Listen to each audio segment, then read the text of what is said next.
On a whiteout Christmas night, I came home without warning and froze when I saw my daughter huddled on the porch, her thin blouse soaked through, lips bruised purple, empty eyes staring into the snow. Just beyond the glass, her in-laws raised their glasses, laughing around the fireplace, jingle bells blaring like mockery. I rushed in, scooped her into my arms, held her tight with shaking hands, and said only 6 words enough to silence the entire house. My name is Linda Parker, 67 years old, an American woman who has spent most of her life in martial arts, coaching taekwondo, and being a mother. I used to believe the hardest pain was the fall on the mat. It wasn't. The cold on that porch and what I saw tonight crushed my heart more than any kick I ever took. I came back to Boise, Idaho after months away, after trip to Seattle and national tournaments. I thought I'd planned the perfect surprise. Show up at my daughter's door on Christmas Eve, hug her, sit by the lit tree, share a simple mother-daughter meal. I pictured Hannah's smile, the one that used to melt away my longest days. Instead, I found her like a withered leaf in a winter wind, discarded like she had no worth. The Whitman house glowed bright. Through the window I saw a holiday table loaded with staples. A golden roasted turkey, a bowl of cranberry salad sparkling under the lights, red wine gleaming in crystal glasses. I heard Evelyn, Hannah's mother-in-law, laughing loudly and saw Ryan, my son-in-law, in a white shirt, raising his glass with swagger. The fireplace crackled, jingle bells rang out. The house radiated holiday warmth. But outside, on that very porch, my daughter shook uncontrollably, curled in on herself like a small bird battered by a blizzard. I strode across the snow, my boots sinking deep, my heart pounding. "Hannah!" I called softly, but the wind hissing through the eaves seemed to swallow my voice. I knelt, draped my still sweaty coaching jacket from the long trip over her shoulders. She lifted her head, eyes red, blue lips forming one word, "Mom." Then she collapsed against me, her body so cold I feared her breathing might stop at any moment. I held her tight as a surge of anger rose, impossible to contain. My daughter, my own flesh and blood, raised on simple dreams of a warm home, was being treated like disposable trash. Inside, they clinked glasses, pretending her suffering didn't exist. That contrast slapped me hard, setting every cell in me on fire. I stood and lifted Hannah. She felt frail, weightless, like a gust could carry her away. I headed straight for the front door, my boots thudding on the porch planks. With every step my blood boiled, my eyes locked on the bright doorway. I didn't care how powerful they were or what they thought of me. I knew one thing: I would not let them abandon my daughter one more time. When the door swung open, I saw Evelyn with a half-finished glass of wine, lips painted a sharp red. Her eyes froze when she saw Hannah in my arms. The music still played, the chatter carried on from the table, but the air between us turned heavy. I swallowed my rage and stared into Evelyn's eyes, then looked down at Ryan stepping in behind his mother. 100 things I wanted to say pounded in my head, 1,000 words I wanted to scream, but they condensed into exactly 6. 6 I never thought I'd say on Christmas Eve. 6 that made the Whitman house go silent, jingle bells caught in their throats. No one in that living room expected me, the woman they'd always treated as an outsider, to call the truth by its name. Faces flushed with wine went rigid. Evelyn forced a syrupy smile, Ryan scowled, and others looked away to dodge my eyes. But I wasn't the soft Linda standing on the sidelines anymore. I felt my arms clamp around Hannah, her chest still trembling with thin breaths. I knew then and there the fight of my life had begun. I carried Hannah out of that bright house, each heavy step sinking into the snow.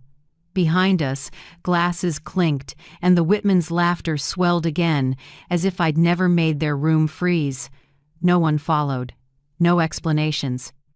No hands reached out to stop us. They let me carry my daughter away as if she were a broken object. Outside, the wind howled. so cold it felt like my own breath had turned to ice. Still, I felt Hannah's faint breaths against my neck. Her body was weightless, shivering like a winter leaf about to fall. I pulled her closer, shielding her with everything I had.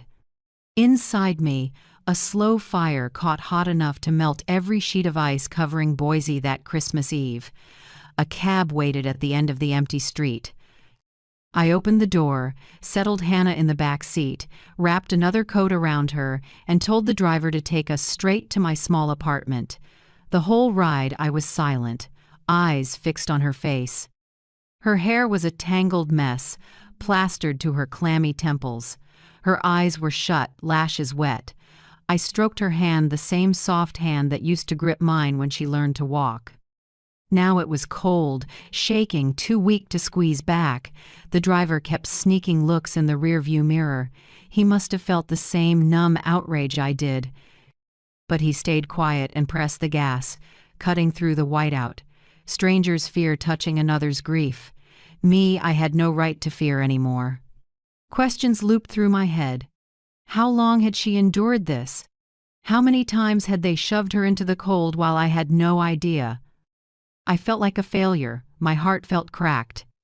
All those years I chased tournaments, coached teams, counted medals. I told myself I was setting an example for my daughter, but who wiped her tears in the dark? The cab pulled up to the old apartment building where I've lived alone for years. I helped Hannah inside and onto the small bed. I took off her shoes, unwound my scarf, tucked thick blankets around her. In the kitchen, I boiled water, made hot cocoa, and sat by her bed waiting for her to wake. The sweet smell filled the room, but Hannah didn't open her eyes. She stirred, lips trembling, whispering something I couldn't catch. I leaned close and heard a few broken words. "I'm sorry, Mom." My chest seized. My daughter cast out, broken in body and spirit, still thought she'd failed me. I held her hand to my cheek, tears burning. "No, Hannah, you are not at fault. You never were." I said it barely above a whisper, but every word felt etched into the air. When she slipped back into a fitful sleep, I stayed there, watching. Memories poured in. As a child, she tore around the Christmas tree, shoes dusted in cookie flour, mouth smeared with candy. She lit up our home on winter nights. She grew up kind, dreaming of a simple, warm household. I once believed Ryan would give her that. Now I knew that faith had been a bitter mistake. I sat up all night, the streetlights smearing across the frosted window. Anger kept rising, but I wouldn't let it explode. I buried it deep and turned it into a quiet flame. If I let it flare once, it would burn out fast. I needed to tend it, feed it until I could use it to burn down the wall the Whitmans had built. Near dawn, Hannah stirred, eyes half open, confused. "Mom, you won't leave me, will you?" she asked, voice so small it sounded afraid of itself. I bent over and held her. "No, sweetheart, I'm here. I'm not going anywhere, and I won't let anyone hurt you again." Her breath shivered against my ear, like she didn't dare believe it. But I knew this was a promise I'd keep with everything I had left. When she fell asleep again, I went to the kitchen and pulled a stack of papers from an old drawer. Bank statements, years of money I'd sent to help the two of them. I organized every page, careful as if I were prepping for a championship match. I remembered the calls when her voice shook, asking for money to fix the roof or buy household necessities. I never asked questions, I just sent it. Now those meaningless papers would be evidence. Proof I had always been there, and that Hannah was never a freeloader, no matter what the Whitmans claimed. My hands trembled, but my eyes were sharp. I couldn't punch my way through this injustice like I did when I was young. This fight wasn't on a wooden floor. It was in law, in public opinion, and in spirit. I would need to be shrewd, steady. I would carry this anger in my chest, not let it carry me, and turn it into a shield for my daughter. When daylight edged through the window, Hannah slept on, face pale but a little calmer. I poured a fresh cup of cocoa, set it on the bedside table so warmth would greet her when she woke. Then I sat and closed my eyes for a moment. Never in my life had the path ahead looked so clear. I knew this Christmas wouldn't be the cozy holiday others enjoyed. For us, it was the start of a war, one I could not afford to lose. The next morning, Boise woke under a gray mist and a thick blanket of snow. I put on a long coat and wool scarf and slipped out while Hannah still slept, her face pale but more peaceful. I needed groceries and to quiet my mind. The street was quiet, only the scrape of snowplows cutting a steady rhythm. I tucked my chin into my collar and walked, when a short chirp from a police cruiser sounded down the block. A patrol car stopped at the intersection, the window rolled down, and a uniformed officer stepped out. Short brown hair, tall and solid, a decisive stride. I froze for a heartbeat and blurted, "Mark?" He turned, eyes bright beneath his cap, startled and then smiling. "Miss Parker. My God, how long has it been?" I smiled too, though it was tight with emotion. Gone was the 15-year-old kid from the Taekwondo gym, drenched in sweat with fire in his eyes. Mark Johnson was now a city cop with a radio on his shoulder and a duty belt full of gear. We stopped at the corner, snow drifting around us. Mark pulled off a glove and shook my hand, still that firm grip, I remembered. "When did you get back to Boise?" he asked, eyes warm but worried. I sighed, staring down the street. "Last night, and I wish I'd come sooner." I hadn't planned to hide anything. Maybe it was his eyes still honest, like years hadn't changed that made me let it out. I told him briefly about the scene at the Whitman house, Hannah shivering in the snow while the family partied inside. My voice rasped, my hands still felt as cold as when I carried her. Mark listened in silence, face tightening. His eyes darkened, his fist clenched at his side. When I finished, he spoke slowly. "I believe you. I've heard things about the Whitmans, but I didn't think they were this cruel." I looked at him, hurt and hope mixing in me. "What do you mean, heard things?" He glanced around and lowered his voice. "They're wealthy and connected. Ryan's father, Harold, used to be a judge. I once saw a traffic case clear evidence the Whitman boy was at fault, but the file vanished overnight. The victim had to stay quiet. Everyone in the system knows they're trouble if you cross them." A chill ran down my spine, not from the wind, but from the blunt truth. "So, if I take this to court, they'll try to shut it down?" I asked. Mark nodded, eyes steady. "They might. But Miss Parker, you're not alone. I've seen them throw their weight around too many times. If you push this, I'll testify." It was like a light flipped on in the dark. I stared at him, my former student, bowing before a match, now standing with a courage I hadn't seen in anyone else. I choked up. "Mark, my daughter is exhausted. She doesn't believe in justice anymore. But I can't stand by and watch them destroy her. If you help us, I'll owe you for life." He smiled faintly, resolve bright in his eyes. "I owe you more than you think. You taught me discipline and grit. Now it's my turn to stand with you." We stood quiet for a few seconds, church bells carrying from somewhere down the street. My hands shook, not from the cold, but because, for the first time in years, I felt I had an ally. "But you need to be ready," Mark said, voice dropping. "They won't sit still. The closer you get to the truth, the harder they'll hit back." I drew a long breath and met his gaze. I walked into that house and saw them leaving my daughter to freeze on the porch. "Nothing will make me back down now." Mark nodded, then pulled a card from his pocket, his direct number printed on it. "Call me any time you need. Day or night, I'll be there." I took the card and clenched it in my palm, feeling like I was holding a new weapon. As we said goodbye, he stepped into the patrol car, but before closing the door, he looked at me, eyes firm. "Miss Parker, they think they're untouchable. But I believe this time they picked the wrong person." The car rolled away, leaving me standing on the snow-covered street, heart racing. Mark's words echoed in my head. I knew the road ahead was full of storms, but now I wasn't alone. I went back to the apartment, opened the door softly so I wouldn't wake Hannah. She was still there, breathing more evenly, her face less tense. I sat by the bed, took my daughter's hand, and whispered a promise. "You're not alone anymore, Hannah. I have an ally. And I'm getting you out of this darkness." Hannah's fingers curled slightly, as if she could feel my promise. I smiled through tears, knowing the quiet fire in me now had more fuel to burn brighter. That evening, while I was sorting old bank papers at the kitchen table, the wind hissing through the hallway door made me jump. Boise was still locked in winter, snow falling nonstop, icy patches clinging to the windows. Hannah was asleep, breathing steady, still weak, but no longer shaking like yesterday. I sat under the dim yellow light, marker in hand, highlighting each transfer, each bill.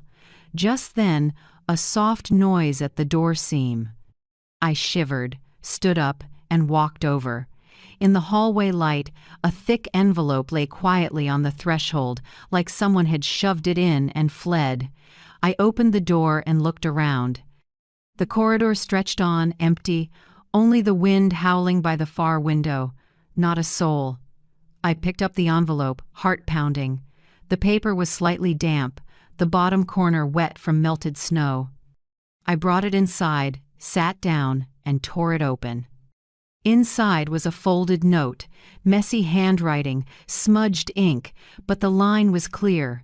"Stay out of the Whitman family's business. If not, you'll end up exactly like your daughter." I went still. My hand crushed the paper without thinking. The veins at my temples throbbed.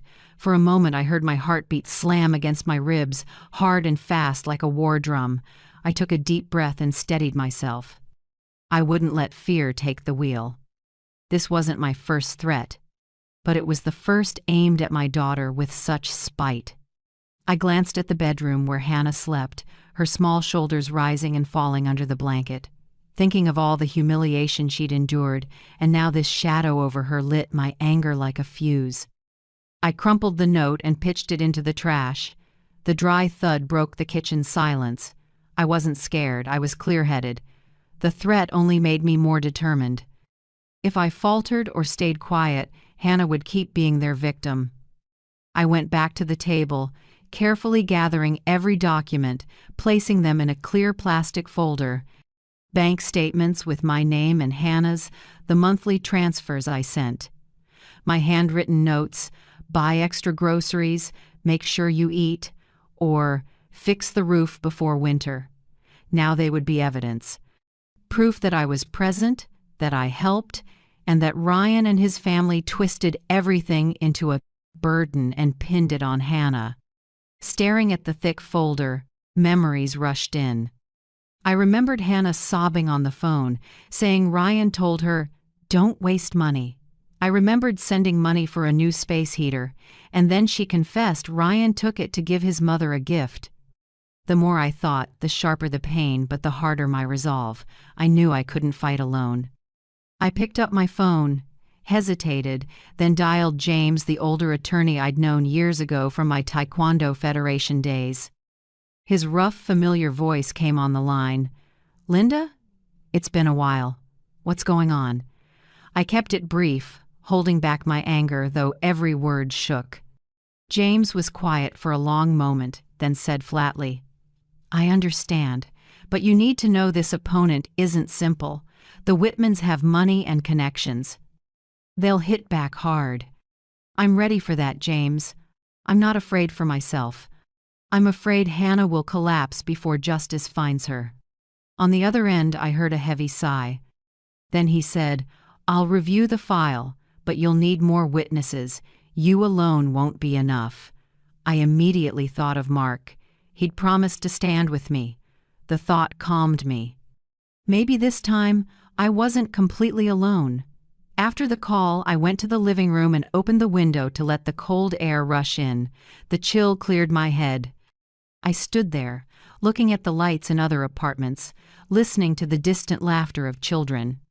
Part of me ached, thinking how Hannah once dreamed of something this simple, a home filled with a child's laughter. 4 losses and a cruel in-law family had stolen that dream. I closed my eyes and took a long breath. Tonight, in this small apartment, I chose my path. No matter how many envelopes come, I won't back down. I returned to the table, pulled out an old notebook, turned to the first page, and wrote, December 26th. The fight begins. I listed what needed to be done. 1. Gather all financial records. 2. Collect Hannah's medical files. 3. Record Hannah's statement when she is strong enough. 4. Contact Mark to confirm he'll testify. 5. Prepare for media if the case goes public.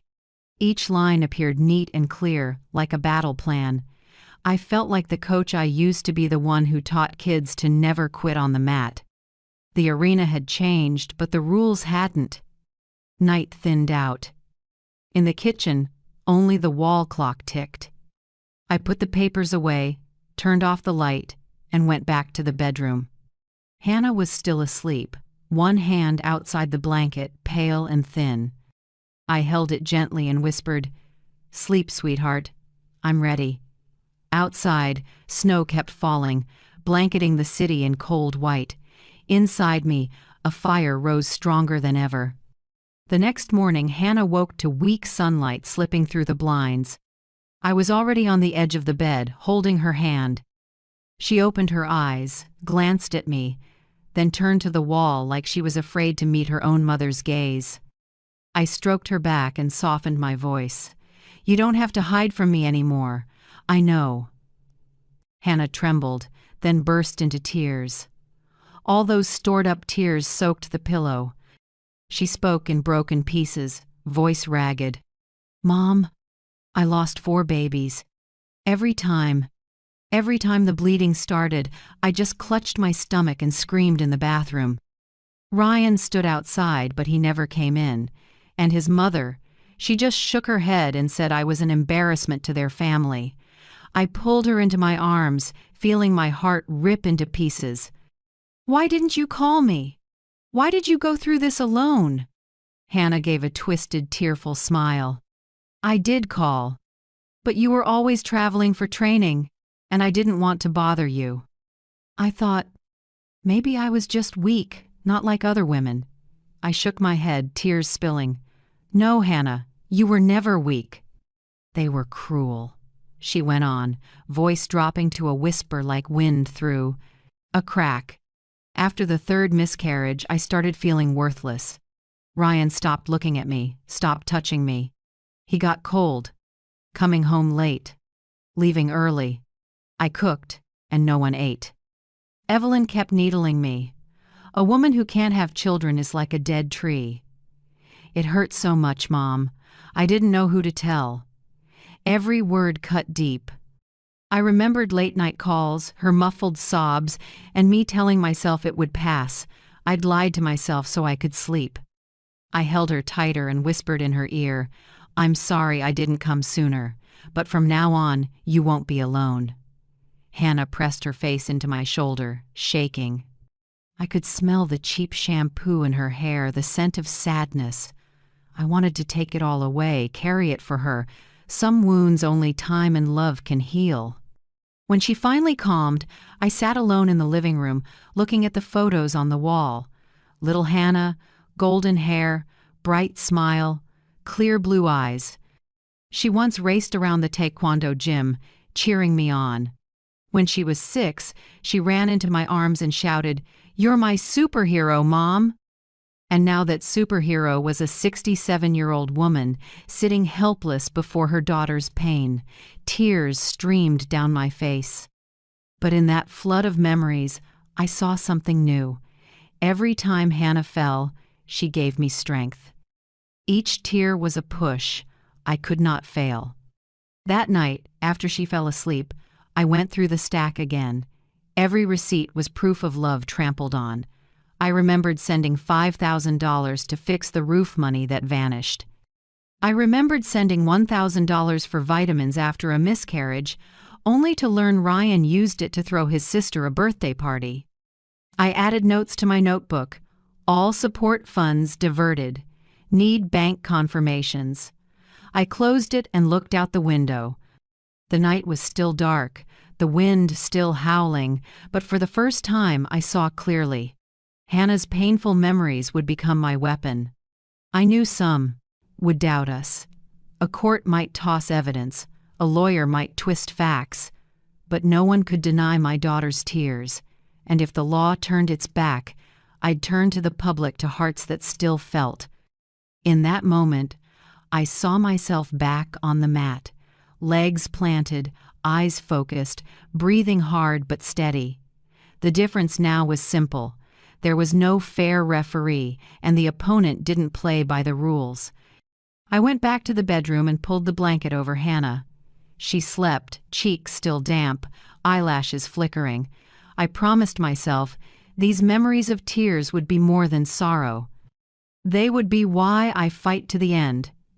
The court date came faster than I expected. Boise was locked in early January, cold, wind whistling past the high windows of the county courthouse. I gripped Hannah's hand as we walked into the lobby. Her hand was ice cold and shaking, like she'd fall if I let go. I whispered, "You're not alone. I'm here." She nodded faintly, eyes sunken from too many sleepless nights. In that look I saw more than exhaustion. I saw quiet despair. She once shone. Now she was a shadow, trailing me in fear. Across the aisle, the Whitmans were already there. Ryan in a gray suit and tight tie, confidence oozing. He sat beside his father, Harold, calm face, cold gaze of a man used to power. Evelyn, deep red lipstick, sat straight with gloved hands glittering with rings. Abigail, Ryan's sister, leaned in to whisper, a mocking smile curling as they glanced our way. I guided Hannah to the plaintiff's row. James stood beside us, rearranging a thick file, eyes steady but shoulders taut. He leaned in and murmured, "Don't worry, I'll lay it all out. What matters is that Hannah stays calm." I nodded and squeezed my daughter's hand. She inhaled slowly and lowered her head to avoid their stares. Court began. The judge, a middle-aged man with neatly combed graying hair and a stern face, entered. He read through the formalities, voice flat and cool. James rose and started. He presented the evidence, bank statements for the money I'd sent to support Hannah, medical files for 4 miscarriages, and the doctor's depression diagnosis. He finished. Firm. This is a severe case of emotional abuse. The defendant and his family repeatedly humiliated, isolated, and neglected the plaintiff while she was in poor health, causing serious mental collapse. I looked over at Hannah.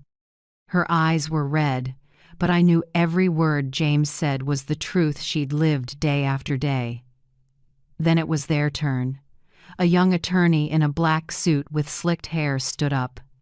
His voice cut sharp. The plaintiff, Miss Hannah Parker, was not abused. The symptoms presented are exaggerations by someone looking to dodge responsibility. The Whitman family provided housing, care, and financial support. She contributed nothing to the household and failed in her duties as a wife. Each word dropped like a hammer. I saw Hannah's hand clench her skirt, her body curling in. I grit my teeth, holding myself back from jumping up right then. They brought a witness, Martha, the family's former housekeeper. She stepped to the stand, eyes avoiding ours. Miss Hannah often locked herself in her room all day. I did most of the cooking and cleaning. She always complained she was sick, but I never saw what illness. I shot to my feet, my voice tight with anger. "You're lying!" Hannah cooked every single meal and baked the very pies your family sat there enjoying. The judge slammed the gavel, voice firm. "Miss Parker, maintain order. If not, I'll have to ask you to leave." I drew a deep breath, shaking with fury, but I sat down. I glanced at Harold and caught the corner of his mouth lifting in a cold smile. Clearly this had been arranged. James stayed calm and moved to the audio evidence. It was the recording Mark secretly made on Christmas Eve. Evelyn's mocking, useless dead tree, Ryan's bitter voice, calling Hannah a faller prodemented faker. When the sound filled the courtroom, the room went dead silent. I saw Hannah trembling as tears streamed down her cheeks, but the other side jumped up immediately. Objection. This recording was made without consent, violating privacy. It's illegal and inadmissible. The judge frowned and struck the gavel. Objection sustained. The recording is excluded from the record. My heart dropped like a stone. I looked at James, his hand tightened on his briefcase, jaw set. The room buzzed with whispers. I glanced at the Whitman row and met Ryan's triumphant stare. He leaned back, arms crossed, with a half smile. Evelyn turned to whisper to Abigail, both of them smirking as if they'd just been freed. I felt heat rush to my face. All that evidence, all that truth, tossed aside with one dry excuse. Inadmissible. I wanted to scream, to rip off that mask of fake justice. Then I looked at Hannah.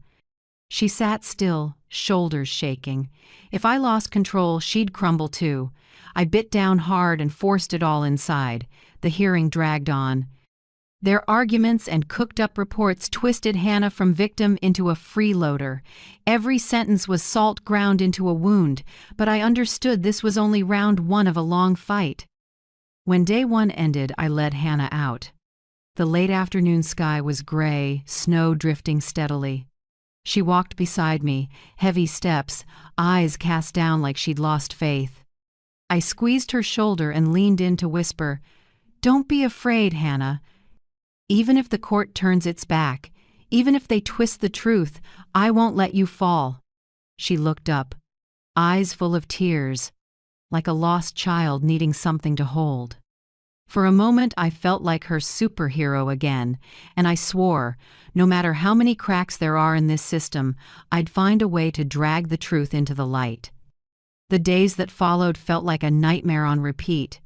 Every morning I walked into that courthouse, it felt like stepping into a cold arena where truth was bent and lies were fed.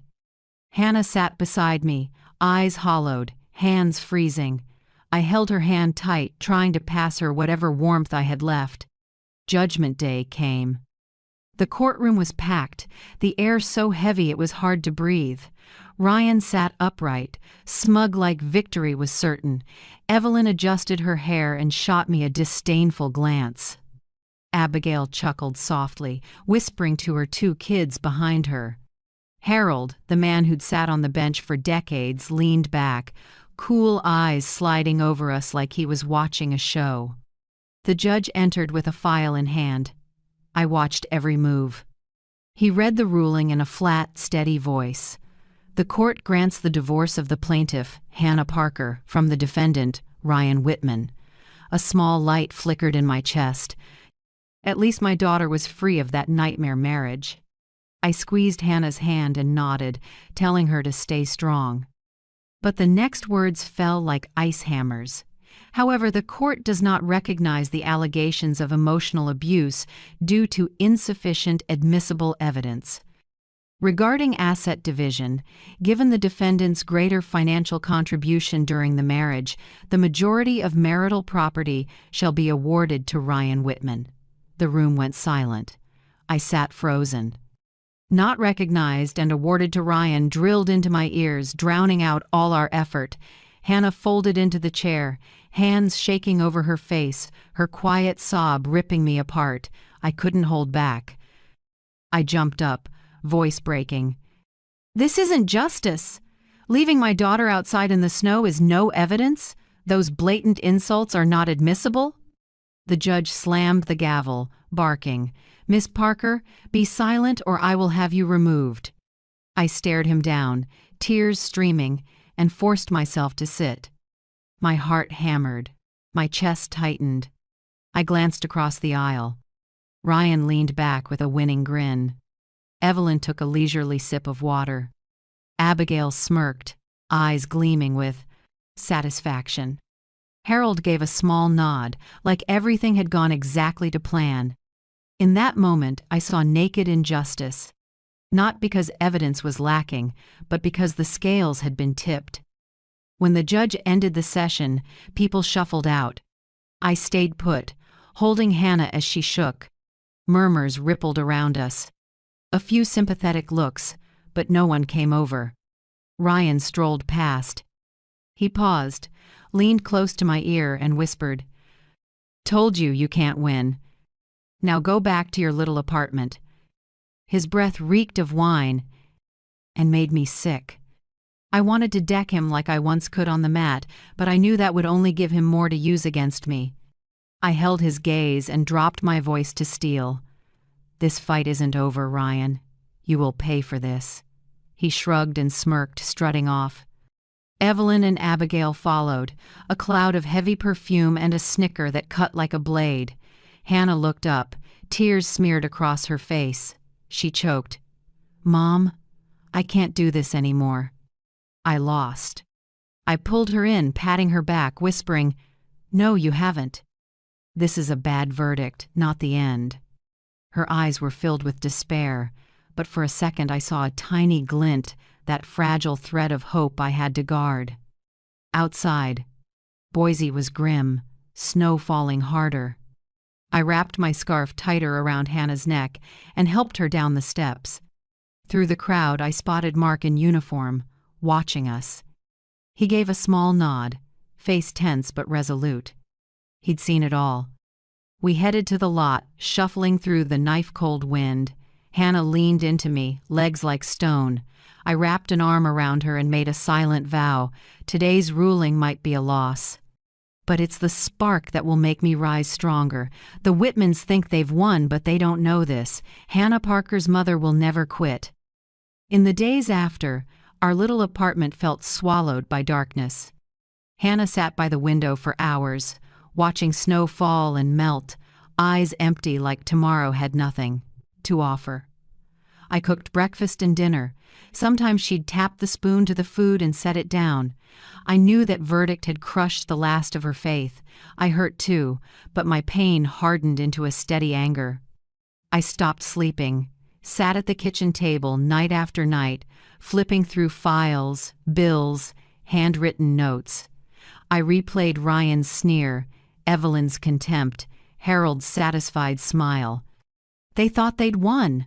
But once the truth hits people's hearts, no power can smother it. It started with one photo. On Judgment Day, as Ryan walked out smirking, a local reporter snapped a shot. Behind him, I was hugging Hannah while she cried. He held his head high like a victor. The paper ran it the next morning with a short, heavy headline: "The Whitmans, Who Owns Justice?" Within 24 hours, the photo was everywhere. People didn't need legal details. They saw the contrast: a weeping, broken woman and a swaggering man. Comments poured in: "If this is justice, I don't trust the system." And, "An elderly mother protecting her daughter while the abuser smiles? Disgraceful." I read every line quietly, warmth rising in my chest. Not gloating, just the feeling of 1,000 unseen hands on my shoulders whispering, "You're not alone." Local TV moved fast. A young reporter came to my apartment, sat across from me in the small kitchen, eyes bright. "Miss Parker, are you willing to share your story?" I hesitated, thinking of the threat envelope. Then I thought of Hannah and her tears. If I stayed quiet, I'd be accepting the Whitmans' cruelty as normal. I nodded. The interview aired that night. I told the Christmas Eve story, finding my daughter in the snow while her in-laws toasted by the fire. I talked about her 4 losses and the cold insults. No embellishment, the truth hurt enough to move people. At the end, I looked straight into the camera, voice shaky but firm. "If justice in the courtroom won't stand with us, I believe justice in the world will. I believe in the hearts of mothers, fathers, and anyone who's known the pain of loss." Within hours, my phone wouldn't stop buzzing. Messages came from everywhere: sympathy, encouragement, promises to share our story so others wouldn't face the same fate. I looked at Hannah. She sat quietly, eyes still puffy, but there was a tiny spark in her gaze. Mark called too, voice steady. "Miss Parker, what you did took courage. Public pressure will make them think twice. I'll stay close any time they try something shady." I thanked him, eyes blurring. I'd told my students for years, real strength is the faith behind the punch. Today I finally understood it myself. The next day, statewide outlets picked it up. Some national networks mentioned the Whitman case. Harold, once a symbol of integrity on the bench, was suddenly under a cloud of questions about abusing power. Ryan was dubbed the cold-blooded husband. Evelyn and Abigail became examples of cruelty in angry op-eds. I knew public mood could swing. But for once, we had a voice. That evening, Hannah sat beside me, fingers pinching the hem of her shirt. "Mom, do people really believe us?" I smiled and smoothed her hair. "Yes, see? Justice in a courtroom can be bought, but the justice in people's hearts can't." She dropped her head on my shoulder and cried for the first time in days without that heavy, hopeless look. These tears weren't bitter anymore. They felt like rain washing things clean, opening a way out. I looked out the window. Snow still fell outside, but I could feel spring slowly coming. I knew the fight was still long, but this time it wasn't just the two of us. We had a whole community watching, speaking up, and that was a power the Whitmans never saw coming. In the days after the story spread, our little apartment became a refuge for the two of us. Snow kept falling outside, but inside I felt the air change. Hannah didn't sit for hours at the window anymore. She started reading the articles, going through every supportive comment. Sometimes I saw her lips move, like she wanted to believe the world really was on her side. One afternoon, while I was making chicken soup in the kitchen, there was a knock. I wiped my hands and opened the door. Mark stood there in plain clothes with a big paper bag. He gave a small smile, warm but serious. "I figured you two could use a few things. I brought some fruit and a couple of cookbooks." I was touched and invited him in. Hannah was on the couch and looked surprised to see him. She ducked her head and said softly, "Hi." Mark sat across from her and set the bag on the table. He pulled items out one by one, explaining simply, "These apples have lots of vitamins, good for you." "And the cookbooks?" I remember Hannah said she likes to cook. His tone was calm, never pushy, but I saw Hannah blush a little. I slipped back into the kitchen and pretended to keep busy, giving them space. After a while, I heard quiet conversation. Hannah picked up a book, flipped a few pages, blinking. She said, I used to want to try making apple pie with cinnamon, but no one ate it, so I gave up." Mark smiled gently. "That's okay. If you make it, I'll be your first taste tester." My throat tightened. It had been so long since I'd seen a spark in Hannah's eyes, shy but hopeful. That night after Mark left, Hannah sat for a long time and then whispered, "Mom, why is he still kind to me? I have nothing left." I put a hand on her shoulder and looked into her tear-bright eyes. "You're still you, Hannah. Your worth isn't what you've lost. It's that you still have a loving heart. Good people see that." Her eyes welled up and she hugged me like a child who'd found solid ground. In the days that followed, Mark stopped by more often. Sometimes he brought warm donuts from the corner shop. Sometimes he just came for tea and to check in. He never pushed. He sat and listened, sharing small stories from patrol. "Snow was thick today. I helped an older lady who slipped." Or, "A little boy got lost in the supermarket. Crying for his mom, I carried him aisle to aisle." Those simple stories warmed our apartment, pushing out the heaviness. One evening, Hannah suddenly stood up from the couch, went into the kitchen, and pulled out a bag of flour. Her voice was small but steady. "Mom, I want to try making that apple cinnamon pie again." I turned and saw her hands shaking, but her eyes were determined. I smiled. "All right, I'll be your helper." We got to work. Flour dusted the counter. Cinnamon drifted in the air. Hannah fumbled a few times and spilled sugar, but she kept going, focused like she wanted to forget everything else. When the pie came out, the whole place filled with a sweet, cozy smell. Hannah set the hot pan on the table, eyes shining at what she'd made. Right then, a knock at the door. It was Mark. I smiled and let him in. Hannah flushed and slid the pie toward him. "Could you try it?" Mark took a bite and nodded. "It's really good, thank you." Hannah's shy smile nearly made me cry. I hadn't seen a smile like that in a long time, one not buried under tears and pain. That night, after Mark left, Hannah sat by the window and traced a finger across the fogged glass. She spoke softly, almost to herself. "Maybe. I still have a chance to start over." I wrapped an arm around her shoulders and whispered, "Not maybe, Hannah. You will. There are always hands reaching out from the dark. You just have to take one." She leaned into me without another word. But in her eyes I saw a glimmer I thought was gone for good. Faith in life. And I understood our fight wasn't over, but at least my daughter wasn't alone in the dark anymore. She had a hand to hold and a flame to light the path. In the weeks after, the public didn't quiet down. On social media, the Whitman name was everywhere, buried in heavy criticism. Photos of Ryan smirking in court were shared non-stop, turning into a symbol of cold indifference. Reporters dug deeper, pulling up the backroom ties Harold had used to shield the family. It all rushed in like a flood, ripping away the glossy mask they'd worn for years. I knew it was time to face them head-on. I couldn't just sit back and let the community speak for us. I needed to point to the truth myself. I asked James and Mark to meet at my place. We spread out the files, the paperwork, even the threat letter. James thought for a long time and finally said, "This is the right moment. Public pressure is strong. If we file an appeal with this evidence, they won't be able to squeeze us the way they did before," Mark added, voice firm. "I'll testify too. I was there on Christmas Eve." I heard and saw what they said. I won't let them deny it.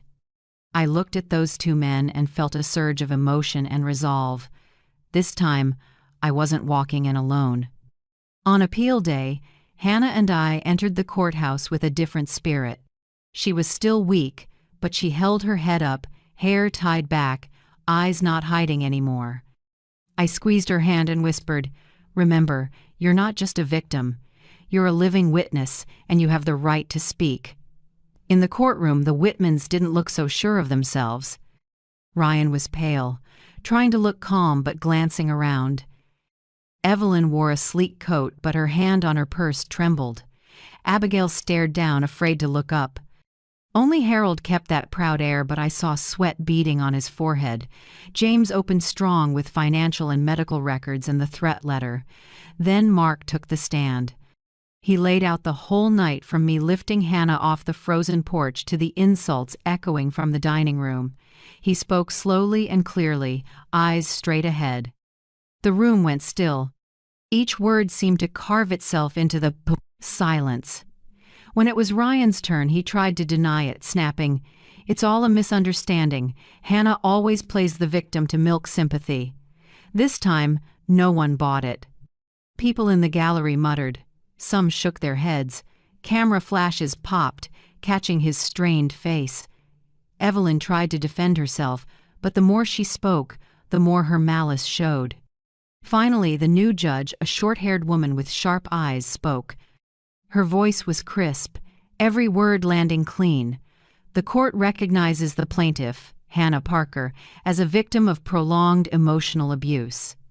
The Whitman family used power and contempt to humiliate, isolate, and cause severe psychological harm." I held my breath and squeezed Hannah's hand. She broke down, but these were tears of release, not despair. "As for asset division," the judge continued, "the court rejects the defendant's arguments. A portion of the marital property is awarded to the plaintiff to ensure an independent, stable life. The claim for emotional damages will proceed in the next phase." Applause broke out in the gallery. Harold's face went ashen, his lips pressed tight. Ryan collapsed into his chair, hands clenched. Evelyn covered her face. Abigail stared at the floor. I turned and hugged Hannah. She sobbed into my shoulder, whispering between breaths, "Mom." They acknowledged me. "I'm not faking anymore." I held her, tears falling into her hair, joy and ache flooding together. After everything, that simple acknowledgement was our biggest win. We stepped out into winter sunlight that felt strangely bright. Reporters swarmed with cameras and mics. One asked, "Miss Parker, what would you say to people going through what your daughter did?" I lifted my head and spoke slowly. "Don't stay silent. Silence only feeds the abusers. Speak up. Go to your community. Justice can be slow, but when enough people see the truth, it won't stay buried." Applause rose again. Hannah stood beside me, wiping tears, and this time she smiled. It was small, but real. I knew this fight had cost us plenty, but the Whitmans finally paid a price. And I, a mother who thought she had nothing left, found new strength in love, in persistence, and in the kindness of strangers. After the ruling, our little apartment seemed brighter, even with Boise still under snow. Hannah no longer froze at every knock. She woke earlier, walked to the kitchen, poured herself a hot cup of tea. She still looked fragile, but the light in her eyes had returned something I thought I'd never see again. One morning, she sat at the table, spinning a silver spoon, hesitated, and looked at me. "Mom, I want to try working again. Nothing big, just something small." I paused, then smiled. "If you feel ready, I'm with you. What matters most is getting your trust back." Her eyes flickered with resolve. I knew those simple words were a big step. The next day, Mark stopped by with a small plant and set it in the middle of the kitchen table. "It's a poinsettia, a Christmas flower, but I think it's perfect for starting a new season." Hannah smiled softly and touched the bright red leaves. I watched and felt a quiet gratitude. In our darkest days, Mark showed up not loud or flashy, just offering a steady hand. That steady hand pulled my daughter back from the edge. I changed, too. From someone who only clutched files and bills, I learned to breathe slower, to make myself a cup of tea in the morning instead of rushing to the gym.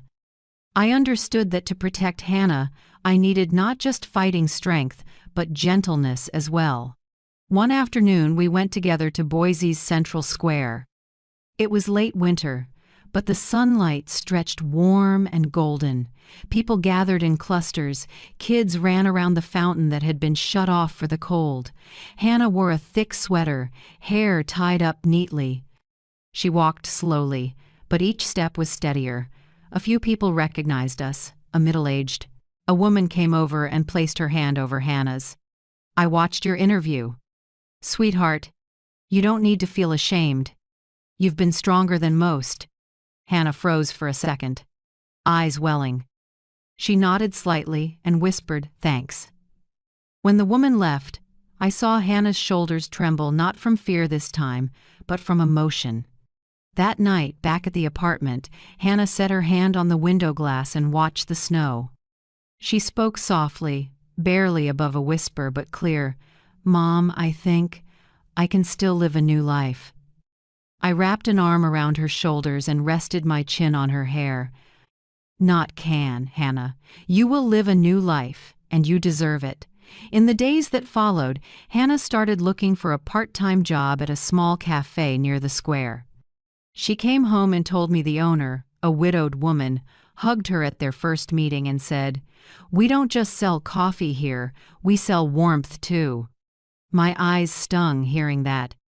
Maybe the world hadn't completely turned its back. One evening, Hannah brought home a cinnamon loaf from the cafe, set it on the kitchen table, and gave a shy smile. "I want you to try this. It's the first thing I've baked again without shaking." I broke off a piece, and the smell filled our little place. I chewed slowly, then nodded, eyes burning. "It's delicious, sweetheart, the best I've ever had." She laughed, the first full smile in months. In that moment, I knew we'd stepped out of the darkest stretch. As for me, even at my age, I felt reborn inside. I wasn't the mother collapsing in a courtroom, crying under an unjust verdict. I was a woman who stood up, fought, and watched her daughter slowly find the light again. That night before bed, I added to my old notebook, "Today," Hannah smiled again. Rebirth doesn't arrive in a single moment, but in small steps, in each dried tear, in every new smile. We survived, and from here, we will live. I closed the notebook and exhaled. Snow still fell outside, but inside our small apartment, spring had truly begun. That day, I stood in the small church hall near Boise's Square. On stage, Hannah and a few other women were getting ready for her first community meeting since the appeal. In the warm yellow light, I saw my child's smile, not forced anymore, but real and full, like a seedling that had made it through a brutal winter.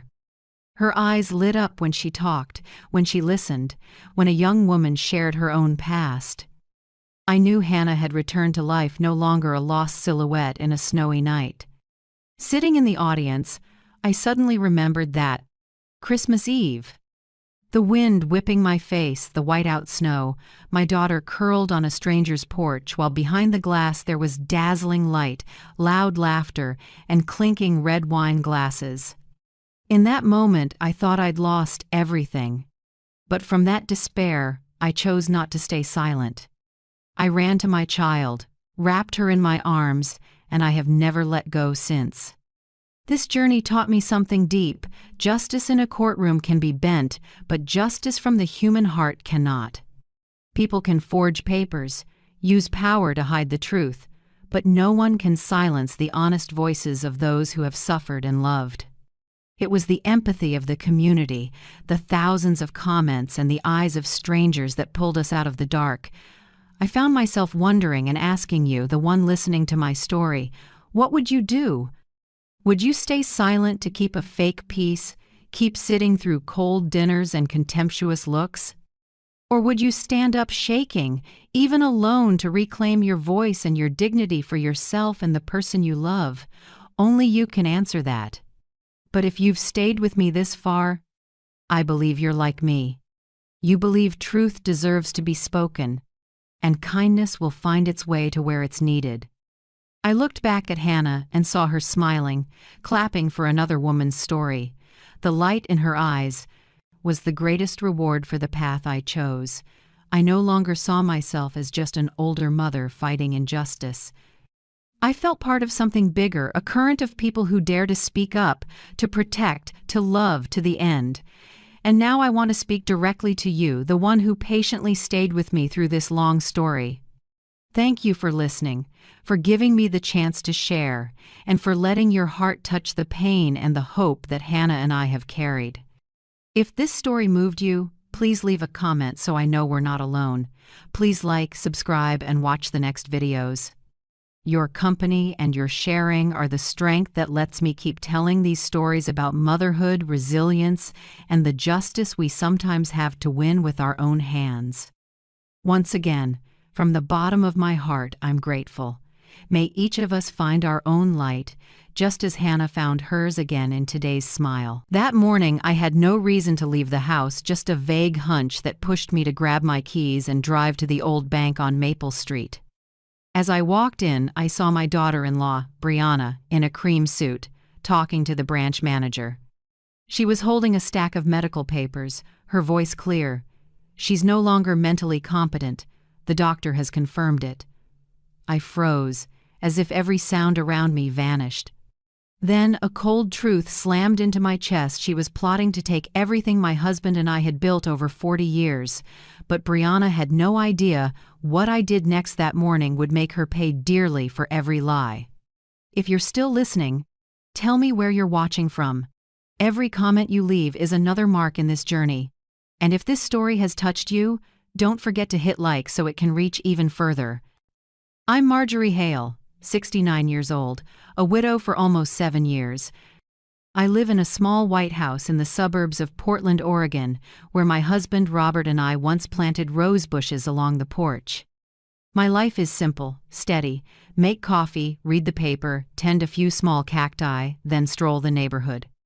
I never imagined I'd witness what I did that morning, my own daughter-in-law, standing in a bank, calmly burying my dignity and freedom with a stack of forged documents. Before I walked in, I thought I'd just stop by for a few minutes to check the savings we'd opened back when Robert was alive. I still prefer banking in person over online, partly because I like talking to real people, and partly because I can feel a little of our shared memories there. Everything seemed normal that day. Sunlight through the glass, the smell of coffee from the machine behind the counter, the receptionist's friendly smile. I had no idea that a few more steps would take me straight into a nightmare. I recognized Brianna immediately. She stood about 20 feet away, poised, blonde hair neatly pinned up, her voice crisp like a speech she'd practiced. Beside her was Mr. Jenkins, the branch manager I'd known for years. I used to send him a Christmas card every year. Today, he was listening intently, nodding along. I slowed down and slipped behind the divider between two teller counters. I wasn't trying to eavesdrop, instinct kept me from moving closer. I heard Brianna continue, "We just want to make sure Mom's assets are protected. She doesn't recognize many family members anymore. Dr. Whitmore recommended we move forward with legal guardianship before there's a financial risk." I nearly stopped breathing. Dr. Whitmore? I've never seen any doctor by that name. A chill ran down my spine. Through the gap between the panels, I saw her open the file and present it to Mr. Jenkins, an obvious stamp, signatures, medical forms.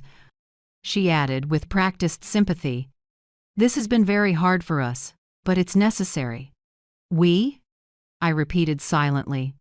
"So Daniel knew about this too?" My son, the one who held me when his father died, who promised I'd never be alone now, silently letting his wife stage this entire con. The room went blurry, as if someone had sucked the air out of it. My heart pounded, my hands shook. I gripped my purse strap to steady myself. In my head, I heard Robert's voice, "Don't let anyone lay a hand on what you worked for." I took a deep breath. I couldn't just stand there. I stepped out. The flat heels of my shoes clicked sharply on the polished tile.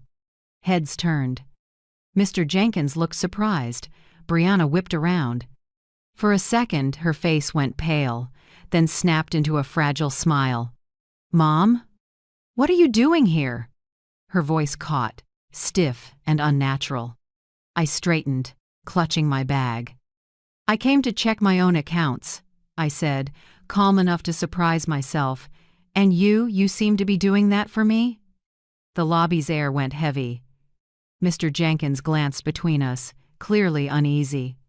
Brianna tried a smile. "Oh no, you've misunderstood. I was just making sure everything's safe. The doctor said you've been—" I cut her off, firm. "I've never seen any doctor named Whitmore. And I haven't authorized anyone to handle my finances. It seems we have a serious mix-up here." Mr. Jenkins cleared his throat and turned to Brianna. "Miss Brianna is Mrs. Hale, correct?" Brianna faltered, looking down at the folder, then up again with a shaky smile. "There must be a misunderstanding. I was just trying to get things ready in case she gets confused." My voice dropped harder. "Confused? Like confusing my actual signature with this one?" I held out my hand for the documents. Sensing something wrong, Mr. Jenkins passed them over. I flipped through quickly, and within seconds I saw it. The signature was fake sloppy strokes, missing the distinctive pull I've used my entire life. My pulse jumped. I looked Brianna dead in the eye. "You forged my signature!" Her lips quivered. She forced a laugh. "No, Mom, maybe a teller." "Don't call me Mom," I said, ice cold. "Someone trying to bury me alive while I'm still breathing doesn't get to call me that." The lobby fell silent. The young receptionist froze behind the counter. "Mr.?" Jenkins looked down at the file in my hands, then said more sternly, "Mrs. Hale, I think we should pause this process and verify everything." I nodded, never taking my eyes off Brianna. She swallowed and stepped back, clutching her purse. I saw her gaze wobble, her confidence peeled away. I stepped closer, low enough for only her to hear. "You just signed your own sentence, Brianna." I turned to Mr. Jenkins. "Crisp. Please freeze every account tied to my name and anyone other than me. I'll provide proper identification today." He nodded immediately and signaled a staffer. While he did, Brianna mumbled something incoherent and hurried out, her steps leaden. As the glass door closed behind her, I stayed put.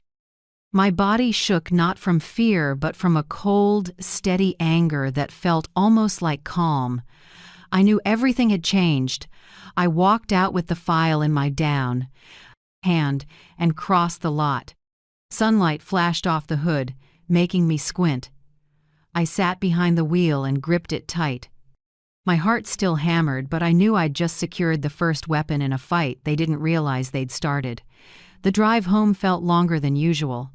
Cold air slid in through the cracked window, carrying the piney scent of the old neighborhood.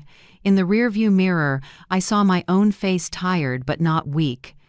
A woman who'd lost a husband and lived with loneliness can endure a lot, but she will not be declared incompetent so someone else can steal what she built. And I knew that morning was only the beginning. If Brianna thought I'd sit quietly while they erased me, she was about to learn the most expensive lesson of her life. Never come for a woman you think is frail when she still remembers every number, every signature, and every secret in the bank. Driving home that morning, Brianna's words kept echoing. "She's no longer mentally competent." The sentence cut through me like a dry, cold blade, and years of memories came rushing back, vivid enough to hurt. I remembered the first day Daniel brought Brianna home. She was in her early 20s, then soft blonde curls, a bright smile, confidence shining in her eyes. I saw my younger self in her, quick, lively, full of spark. Daniel held her hand and looked at me with hope. "Mom, this is the person I want to spend my life with." I smiled, genuinely happy.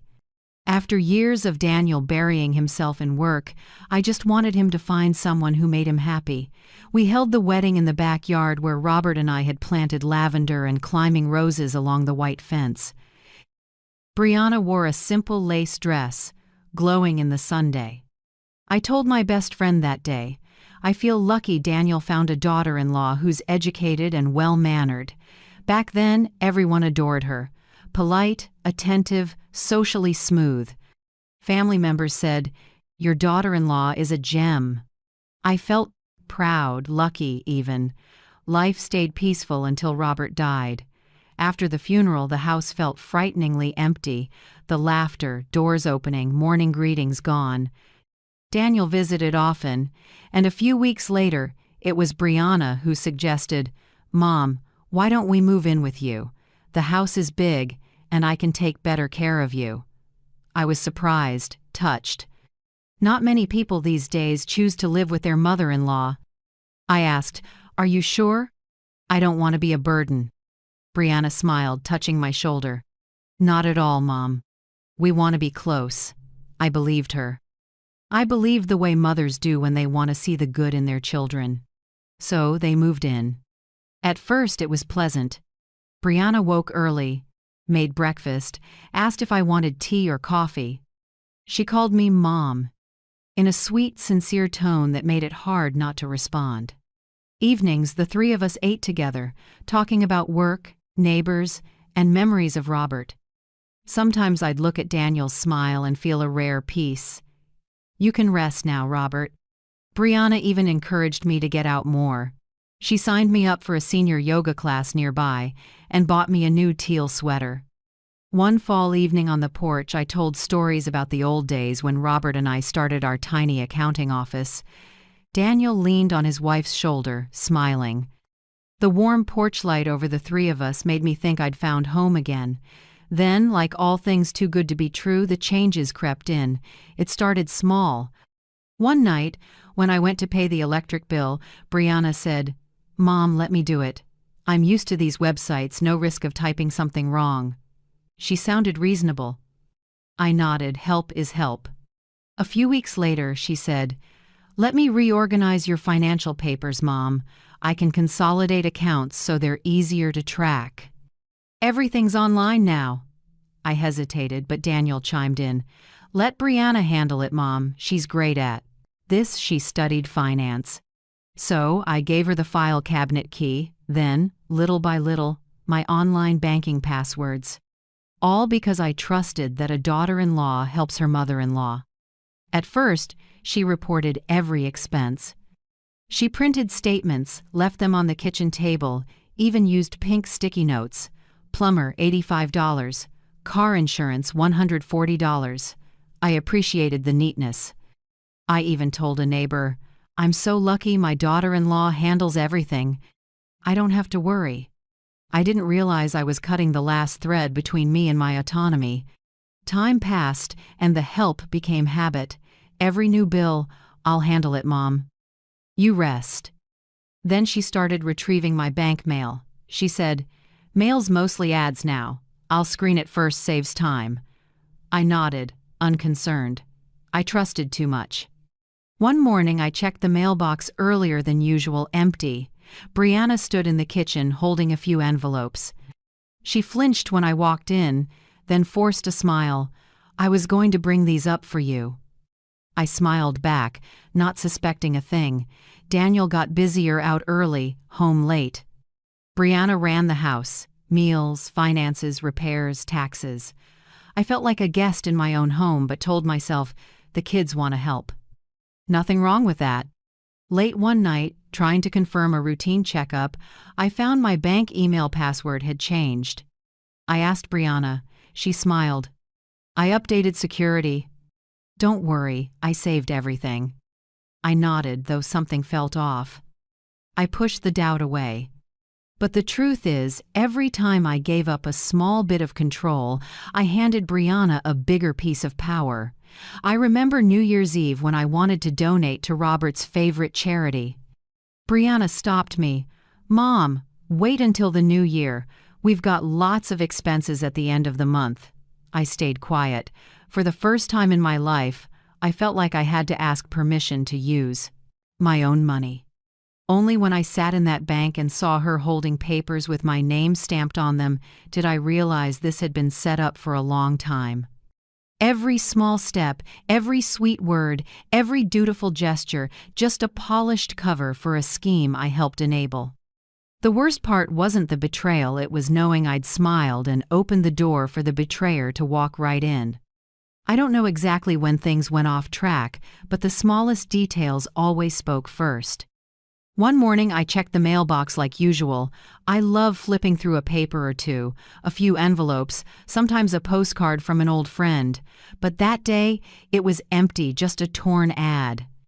I figured the mail was late and forgot about it. The next day and the next, same thing. I asked Brianna, "Have you seen my mail?"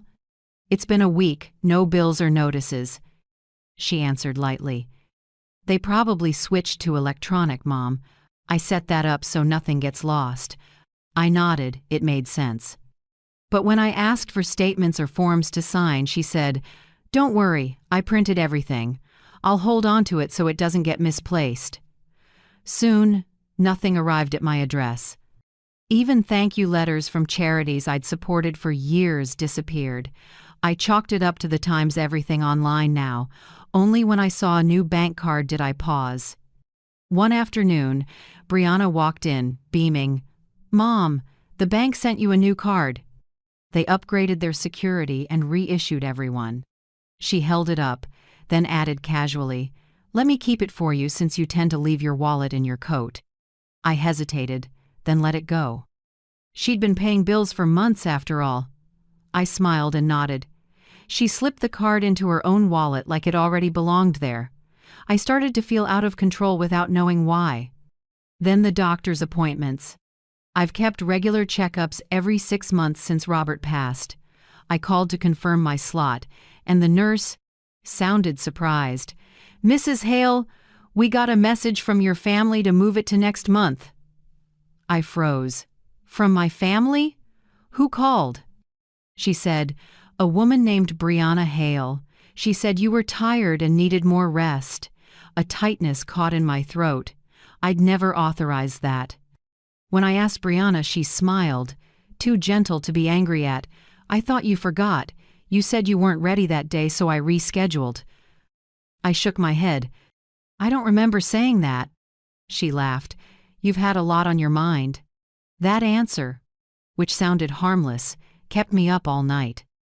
I began to realize that whenever something seemed off, Brianna always had a soft, reasonable explanation, so reasonable it made me doubt myself. Daniel, my son, seemed more distant by the day. He used to ask, "Did you sleep well, Mom? Do you need my help with anything?" Now it was different. He came home late, and dinner was usually just two women sitting across from each other. When I asked him, "Have you noticed I'm getting less mail lately, or that my doctor's appointments keep getting moved?" He brushed it off. "Brianna's probably handling that for you. She's good at this stuff." His voice was flat, not a hint of concern. I looked at my son and felt my throat tighten. Did he not know, or did he choose not to? Then one day, I stumbled onto something I couldn't talk myself out of. That afternoon, I went to the bank alone to take out some cash for a gift for my granddaughter. The teller I knew pulled up my account, looked at the screen, and said, "Would you like to confirm the transfer from last Tuesday?" I frowned. "Last Tuesday? I didn't make any transfer." She turned the screen toward me. A receipt for a transfer of $2,800 to an account under the name Hale Consulting LLC. I'd never heard of it. At the bottom was my signature, or more accurately, a clumsy version of it. My skin prickled, my heart raced. I asked for a printed copy and took it home. That evening I showed it to Brianna and asked, "What is this?" "This statement shows a company I've never heard of." She glanced at it and gave a thin smile. "Probably a bank error. I'll call them tomorrow and get it fixed." Then she slipped the paper out of my hand so fast I couldn't hold on to it. "Don't worry, Mom, everything's safe." I studied her face, trying to find a hint of embarrassment or remorse. Nothing. Calm, almost confident.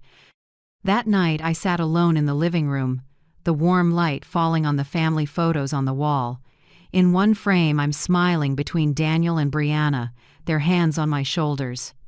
Back then, I thought I had everything. Now, looking again, all I saw was something hollow and unfamiliar. I started thinking about the old days, me and Robert working late in our tiny downtown Portland office, my hands always ink-stained while he made me coffee. We built every dollar with sweat and trust. And now, in just a few months, a young woman was taking it all piece by piece with polished charm and caring words. From that day, I paid closer attention. I quietly checked the file cabinet. Several folders were gone. Some envelopes I'd tucked away in a drawer had vanished. And the bank card? Brianna still kept it for me. I realized I no longer truly knew what was happening with my own finances. Every time I looked in the mirror, I saw a woman being pushed to the edge of her own life. Not by shouting or force, but by sweetness, by words so gentle they numbed my defenses. That's when I began to understand. Not everyone who takes from you breaks in through the door. Some walk in with a smile and a warm "Mom." And only when it's too late do you see they didn't come to love you, they came to take your place in your own home. Nothing special happened that morning. The Oregon sky was a rare, clear blue after days of rain, the first rays slipping through the curtains onto the polished wood floor. I made coffee like usual, turned on the local radio, and heard about a traffic jam on the Morrison Bridge. Everything was normal until something felt very wrong. A low restlessness pressed in my chest, like someone whispering that I had to go somewhere, right now. I tried to brush it off, telling myself it was just the fatigue of age. The more I tried to ignore it, the louder it became, a quiet, stubborn call. I set down my cup, grabbed my keys. Maybe I just need some air, I told myself. No makeup, no change of clothes, just my gray cardigan and the soft-soled, worn shoes I wear to the market. I didn't know where I was going, but my hand had already turned the key and started the old Subaru. Instinct took me to the Maple Street branch, the small bank where Robert and I had saved for more than 40 years. That place held so many memories. Opening our first account after the wedding, Robert's big smile when we finally paid off the house, the day I set a new passbook on the desk and said, "We did it." I parked beside the row of maples just turning yellow. Sunlight flashed on the building's large glass, reflecting my shadow on the pavement. I stepped out, pulled my sweater tight, and felt a cool breeze slip through my hair. It was so quiet I could hear twigs snapping under my heels. The glass door opened. The air smelled faintly of coffee and freshly printed paper. Everything was just as I remembered: the light wood reception desk, the carefully vacuumed blue carpet, and the photo behind the counter, serving our community since 1974. But within seconds, I knew something was wrong. At the far end by the branch manager's desk stood a woman, and I'd know that posture anywhere: Brianna. She wore an elegant cream suit, blonde hair pinned high, makeup flawless enough to erase any trace of fatigue. Beside her stood Mr. Jenkins, the branch manager who sent flowers when Robert passed. He was bent over a thick file Brianna had set down, while she spoke in a voice that was soft, confident, completely composed. I stopped behind the stone column near the entrance, not ready to say hello. From there, I heard every word Brianna said. "Mrs. Marjorie Hale is no longer able to manage her finances," she said softly but clearly. "Her physician has confirmed progressive cognitive decline, so we just want to finalize legal guardianship. It's all in her best interest." It felt like someone yanked the rug from under me. My breath caught. For a moment, I didn't know if I was awake or dreaming. Mrs. Marjorie Hale, my own name, echoed through the familiar lobby like they were talking about someone dead. Brianna went on, even offering a polite smile. "Here's a copy of the medical record. Dr. Whitmore confirms mild dementia and recommends limiting independent financial activity." I watched her open the file and hand it to Mr. Jenkins. White paper, a round red stamp, a sloppy signature. Even from a distance I could read the first line: "Patient, Marjorie Hale, 69 years old." I went numb. That was my name, my age, and they were twisting my life. In that moment, the pieces of the last few months snapped into place like a cruel puzzle. No mail at home, a new bank card, rescheduled appointments, and now this paper, the final piece I didn't want to see. A cold ache spread through me. I felt like I wasn't standing on the floor anymore, like I was watching from above as my daughter-in-law, the one who called me Mom, calmly erased me from my own life. Brianna kept talking in that steady, administrative tone. "We don't want the accounts to be abused. She's forgetful at times. This is just to protect my mother-in-law." Protect. She said it with pity, and I heard the sweet poison in her words. I looked around. A few customers sat waiting, no one paying. Attention. Only me, the person truly on trial without being in the courtroom. I wanted to step out and shout that I was lucid, that this was fraud, that Dr. Whitmore didn't exist. But my feet felt nailed to the floor. My hand trembled. I gripped my pocket to steady it. I heard Mr. Jenkins's voice. "I understand, Miss Brianna. We just need to verify a few details before we transfer authority." I closed my eyes for a second. A flash Robert's gentle smile in our small kitchen years ago. "Never let anyone else hold the title to what you've built." I opened my eyes, took a breath, and felt anger rise steady, no longer afraid. For the first time in my life, I knew what it meant to be betrayed by someone you trusted completely. I tightened my grip on my purse and walked toward the desk. My heels struck the tile in firm beats. A few people turned. Brianna kept talking, unaware I was almost there. I had only one thought. If she could write me out of my own story, then right here where she chose to bury me, she would face the truth. So I took one more step, ready for the confrontation that, I later realized, changed everything. The air in the lobby felt thick. I stood at the entry, inhaled, squared my shoulders, and moved forward. My steps weren't just footsteps, they were the start of a fight. Heads lifted, conversations stopped. Morning light flashed on the glass, throwing a long shadow of me across the stone floor. Brianna stood by the manager's desk, still holding the pen she'd just used. At the sound of my steps, she flinched and turned. For a split second, her face froze, then melted into a flimsy smile to hide the panic. "Mom, what are you doing here?" Her voice was dry and strained, like she was trying not to choke. The branch manager, Mr. Jenkins, looked unsettled. He stared at me like he'd seen a ghost. "Mrs. Hale, I thought you weren't able to." I stopped at the desk and looked straight at Brianna. "You might want to say that again, Brianna," I said slowly. "The incompetent person you just described to him, she's standing right in front of you." The room went rigid. A few people in the waiting area looked up, holding their breath. Brianna clutched the edge of the desk, her eyes drifting for a beat. "Mom, Quiet." I didn't raise my voice, but the tone silenced her. I held out my hand, voice like steel. "Give me the file you just submitted." "Mr."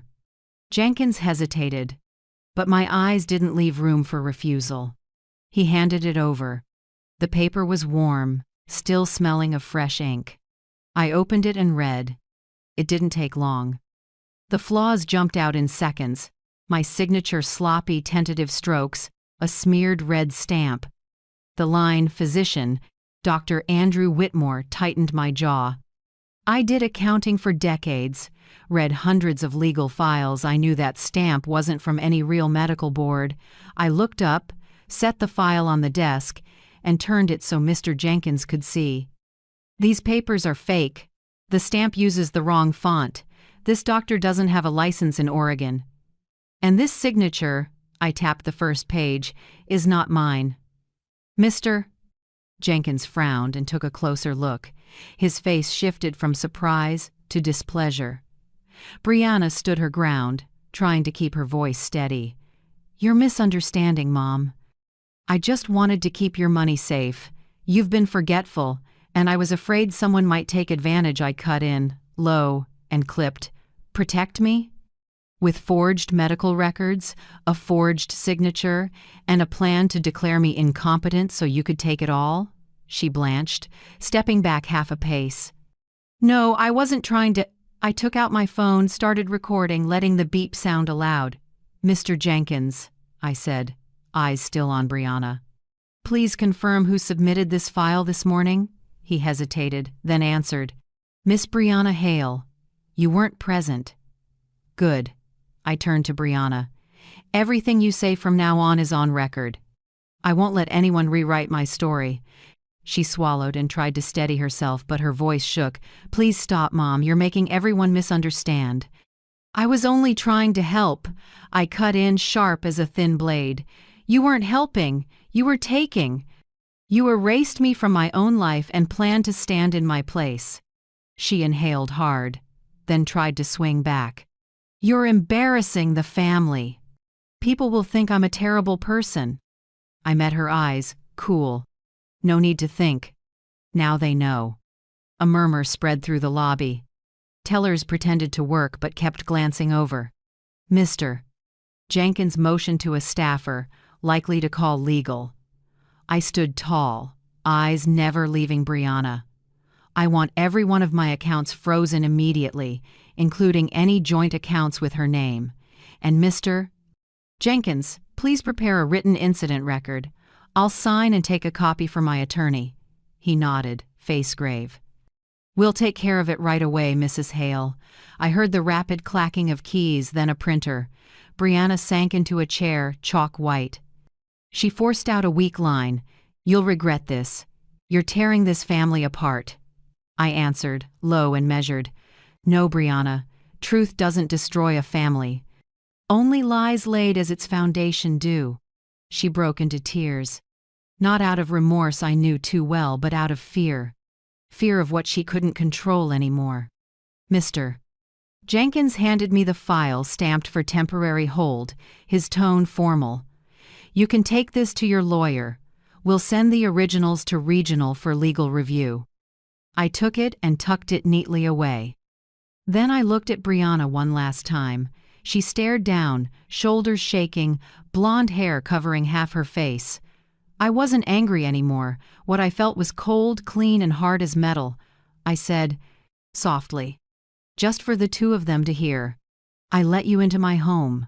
I gave you chances. I trusted you. And you paid me back with a careful betrayal. But you forgot something, Brianna. I don't quit when I'm underestimated. I turned to Mr. Jenkins with a faint smile. Thank you. I think I've taken enough of your time. He nodded and stepped back. I turned and walked out. Each step was slow, steady. Behind me, Brianna's hoarse voice rose. You can't do this. I'm the only one taking care of you. I stopped at the threshold without looking back and said quietly, if that's your idea of care, I'll take care of myself. The glass doors slid open and the wind rushed in. The noon sun was bright enough to sting. I squinted, but inside I'd never seen more clearly. The breeze lifted the hem of my gray sweater like a flag just raised. I drew a long breath, the crisp autumn air filling my chest. In the car window's reflection, my face looked older, maybe, but my eyes weren't weak. I was still the woman who'd weathered enough storms to know that some battles you don't choose, but once you're pushed into them, you win. I opened the door and glanced back in the rear view. Brianna stood there, small in the reflected light. I lifted one corner of my mouth, not from joy, but because her mask had finally fallen. When the engine started, it blended with the wind. What happened in that lobby wasn't just a counterpunch. It was the beginning of a fight, one with no room for mercy. As I turned onto Maple Street, sun filtered through blazing maples onto the steering wheel, and I whispered a promise to myself. From today on, no one writes my life for me. When I pulled into the driveway, the late afternoon sun was fading. Maple Street was as calm as if nothing had happened. Inside me, everything had shifted. I turned off the engine and sat for a long moment, hands still wrapped around the wheel. From a distance, I saw a figure on the porch. Daniel, my son. He stood, with his arms crossed, face set like he was bracing for a storm. The door opened, and there was Brianna on the sofa, eyes red, tissue in hand. Months ago, I might have softened at the sight. Now, it looked like a clumsy play. I walked in and set my bag down. The house was so quiet it felt heavy. No one spoke for several seconds. Only the clock ticked, and my heart beat slow and steady. Daniel spoke first, trying to steady his voice, but I heard the wobble. Mom, I think you're misunderstanding. Brianna, she only wants what's best for you. I looked at my son for a long time. Those eyes once filled me with pride. Now they hurt. What's best for me? I asked softly but firmly. I took the file from my bag and set it on the coffee table. The dry thud echoed in the still room. Is forging my signature what's best? Brianna let out a small sob, fists clenched at her skirt like she was the victim. Daniel glanced at her, then back at me. His eyes dodged mine, unable to hold my gaze. In them I saw not just confusion, but fear of losing the fragile comfort he was clinging to. Mom, he said slowly, his voice fading. She just thought you needed help. She didn't mean to. I cut him off, my voice lower, but so cold it even chilled me. Didn't mean to? She brought forged papers to the bank, said I'm no longer competent, and signed my name on a power of attorney form. You call that didn't mean to, Daniel? No one answered. Brianna lowered her face, tears running down her cheeks, but I knew she wasn't crying out of remorse. She was performing, and the only audience she needed to convince was Daniel. I turned to my son, forcing my voice to stay calm. Do you know what they told me this morning? that she's no longer capable of managing her finances, that I need a legal guardian. Daniel clenched his fists but still said, "Nothing." "What does your silence mean, Daniel?" I asked, my voice starting to shake with anger. "Do you agree with her? Do you think I've actually lost my mind?" He looked up, pain in his eyes. "No, Mom, I don't think that. But lately you've been forgetting things, misplacing papers, mixing up appointment dates. Brianna's just worried." I let out a dry laugh, the sound slicing through the room like a knife. "Worried? She rescheduled my appointments without asking. She keeps my bank card, opens my email, intercepts my mail, and now she wants full control of my assets. You think that's worry, Daniel?" The air in the house sank. I glanced around the kitchen behind us, still had breakfast dishes in the sink, the faint smell of coffee lingering. The heart of the home, once warm with laughter, had turned into a cold battlefield. I looked at Daniel, slow and aching. "Do you know what hurts me most?" He didn't answer. I nodded slightly. "It's not that Brianna deceived me. It's that you let her. You didn't protect me." "You protected the person who's hurting me?" Daniel closed his eyes as if my words hit harder than any blow. Brianna sobbed louder, grabbing for her husband's hand. "I'm sorry, Daniel. I didn't want it to end up like this." I looked at her, my voice hoarse from holding back. "Don't apologize to him." "Apologize to yourself for forgetting what integrity is worth." Daniel stood, took a deep breath, and shoved his hands into his pockets. He avoided my eyes, staring out the window where the late afternoon sun lit up the row of blazing red maples. "I need to step outside," he said quietly. "Good," I replied. "You should, because in here, I need air to breathe." He nodded without looking at me and walked out. The front door closed so softly it was almost silent, but the sound still left me hollow. I stood in the living room, staring at the 2 half-finished teacups on the table, one mine, one Brianna's. The tea had gone cold, the surface darkening into a dull brown stain. That small scene made the truth plain. Not everything breaks with a sound. Some things shatter in silence. I gathered the documents, stacked them neatly on the table, and turned away. Behind me, Brianna still sat with her head bowed, shoulders trembling. I felt no pity anymore. I knew Daniel's silence wasn't just weakness. It was a choice, a cruel choice between 2 women, his wife and his mother, and he chose the one who knows how to play fragile instead of the one who raised him. As the last light of day slid across the floor, I stood in the kitchen where my family's laughter once echoed. Now, there was only the sound of wind slipping through the doorframe. I poured a glass of water, my hand trembled slightly, but my eyes were dry. I understood that some wounds can't be healed with tears.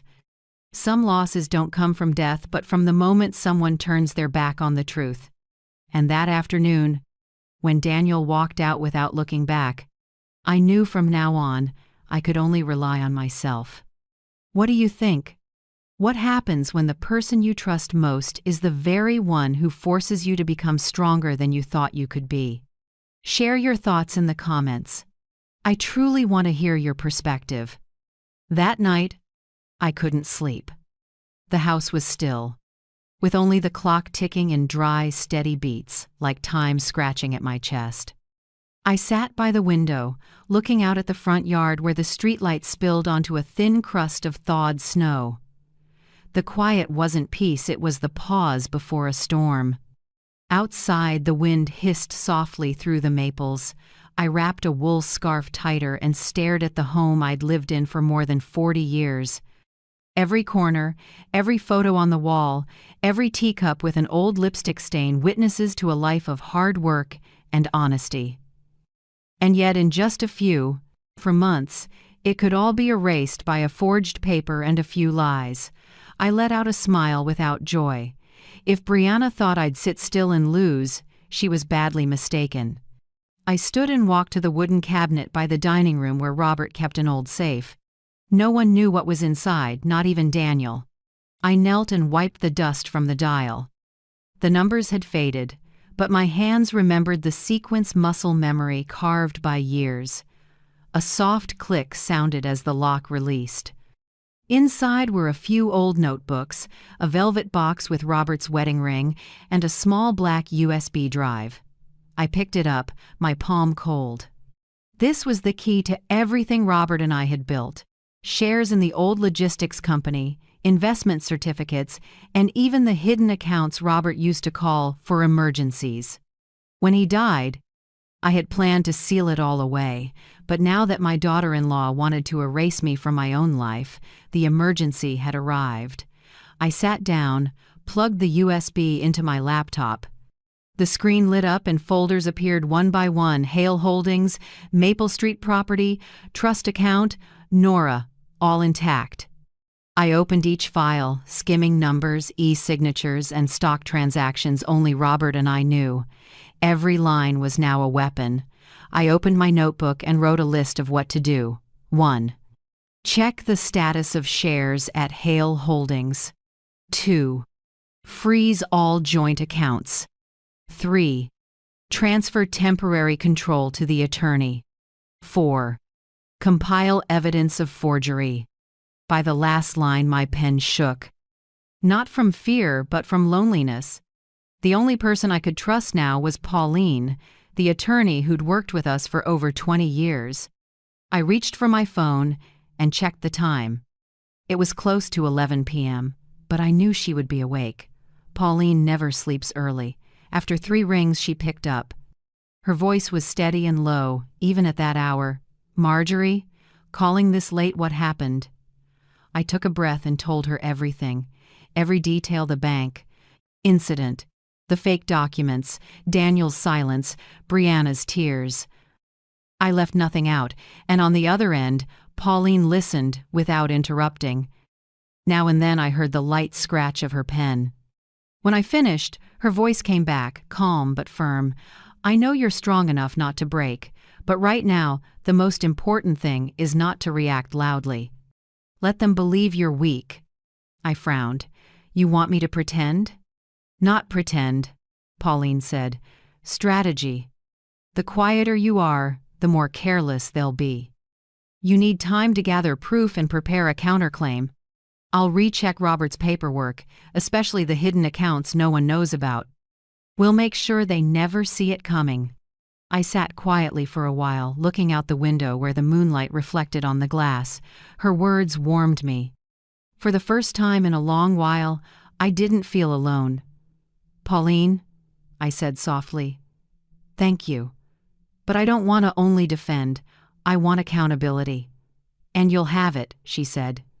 "First, let me secure everything legally. Tomorrow I'll send you a temporary authorization form. Sign and return it. Tonight, start archiving anything suspicious. You did accounting, you know how." I smiled. "Yes, I did. Recordings, photos, saving every detail, every email, every line on a statement, every conversation. Nothing would slip past me again." After we hung up, I sat a long time. The lamp cast a pool of gold over the papers. My shadow stretched across the table. The room was silent except for the clock and the wind under the door. I felt a strange strength rising, not anger, but clarity. I opened a drawer and took out the small recorder Robert used in meetings. I replaced the batteries and tested it. 1, 2, 3. My voice sounded clear and steady. I slipped it into my pocket with my phone. Before bed, I opened the laptop again and created a new folder. I named it Aurora because Robert used to call me that whenever he said, "You shine brightest when cornered by darkness." I locked the USB back in the safe, turned the dial, and heard the familiar click. Then I stood and looked around the dim room. Everything looked the same, but I knew that from tonight on, every step I took would have purpose. Brianna thinks I'm just a frail old woman. Daniel thinks I'll endure in silence. Neither understands that when a mother is betrayed, what she loses isn't trust, it's mercy. And when the first morning light touched the window, I was ready for the quiet war. I was about to start not with shouting, but with evidence, numbers, and recordings sharp enough to cut. That night I sat and watched the sunrise, whispering a promise only I could hear. I will take back everything with silence, sharper than a blade. The next morning, a veil of fog hung over the sky. I was at the kitchen table pretending to read the paper when I heard Brianna's car pull up hard out front. Her heels hammered down the hallway. The door flew open so fast the picture frames rattled. She stormed in, face tight with anger, eyes red from no sleep. "What did you do to the secondary account?" she snapped, the sweetness gone. "The bank says my access is suspended. They said it was on your orders." I folded the paper, looked up calmly as if I had no idea. "Oh? Maybe it's a security audit. They're careful these days." Brianna let out a dry, humorless laugh. "Don't play dumb, Mom. I know exactly what you're doing. You want to cut me out?" I only shrugged and didn't answer. A spark of rage flashed in her eyes. She spun and shouted, "Daniel, get down here now!" A few seconds later, my son came down the stairs, face tired, dark circles under his eyes. "What's going on?" Brianna turned, and the tears turned on like a switch. "Your mom locked all the accounts, even our savings. I can't pay the insurance or Nora's tuition. She's punishing me!" Daniel frowned and looked at me, wary and conciliatory at once. "Mom, is that true? Why didn't you tell us first?" I answered evenly. "That account is in my name. I'm protecting my own money." Brianna burst into tears, covering her face. "See, Daniel? I told you. Your mom never trusted me. She thinks I'm a thief in this house." She turned to him, voice trembling but edged like a blade. "Do something. If she doesn't hand over control, we have nothing. This house, even that little company you're working at, it's all in her name. If she changes the will, we lose everything." I watched them in silence like an outsider.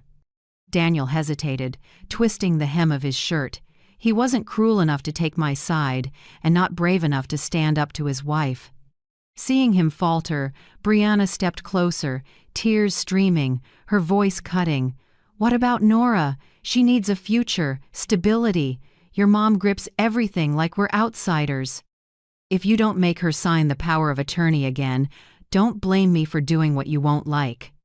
I recognized the threat instantly. It wasn't the first time I'd seen her use tears to manipulate. But this time I didn't feel pain, only the clarity of watching her slide deeper into the trap she set. Daniel dropped his gaze, voice small. "I'll talk to Mom." "But Brianna, don't make this worse." She inhaled sharply and nodded, but triumph flickered in her eyes. I said nothing. I simply stood and went to my study. Behind me, their voices faded and then stopped. I closed the door, leaned back in my chair, and woke my computer. On the desk, my phone lit up with a system alert. Interior cameras restored. I smiled to myself. No one knew that last week I'd asked Pauline to contact Robert's old tech to restore the entire security system, the one Brianna had accidentally disconnected. Now every corner of the house could capture every conversation, gesture, and glance. I opened the playback and selected the last hour. On screen, Brianna sat close to Daniel in the living room, her voice tight, her face twisted with anger. "You have to make her sign the trust again.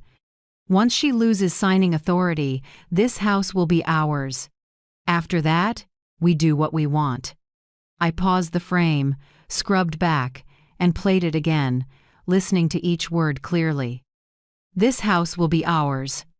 I leaned back and drew a long breath. My heart pounded not from shock, but from certainty. Everything stood naked now. She wasn't pretending to be the dutiful daughter-in-law anymore. I saved the video as Brianna Proof 1. Then I opened the kitchen camera, their conversation afterward. Daniel sat with his head down while she stood close, voice low. "If you won't do it, I'll tell the lawyer she needs guardianship. Once the medical file goes in, she won't be able to fight." I paused again.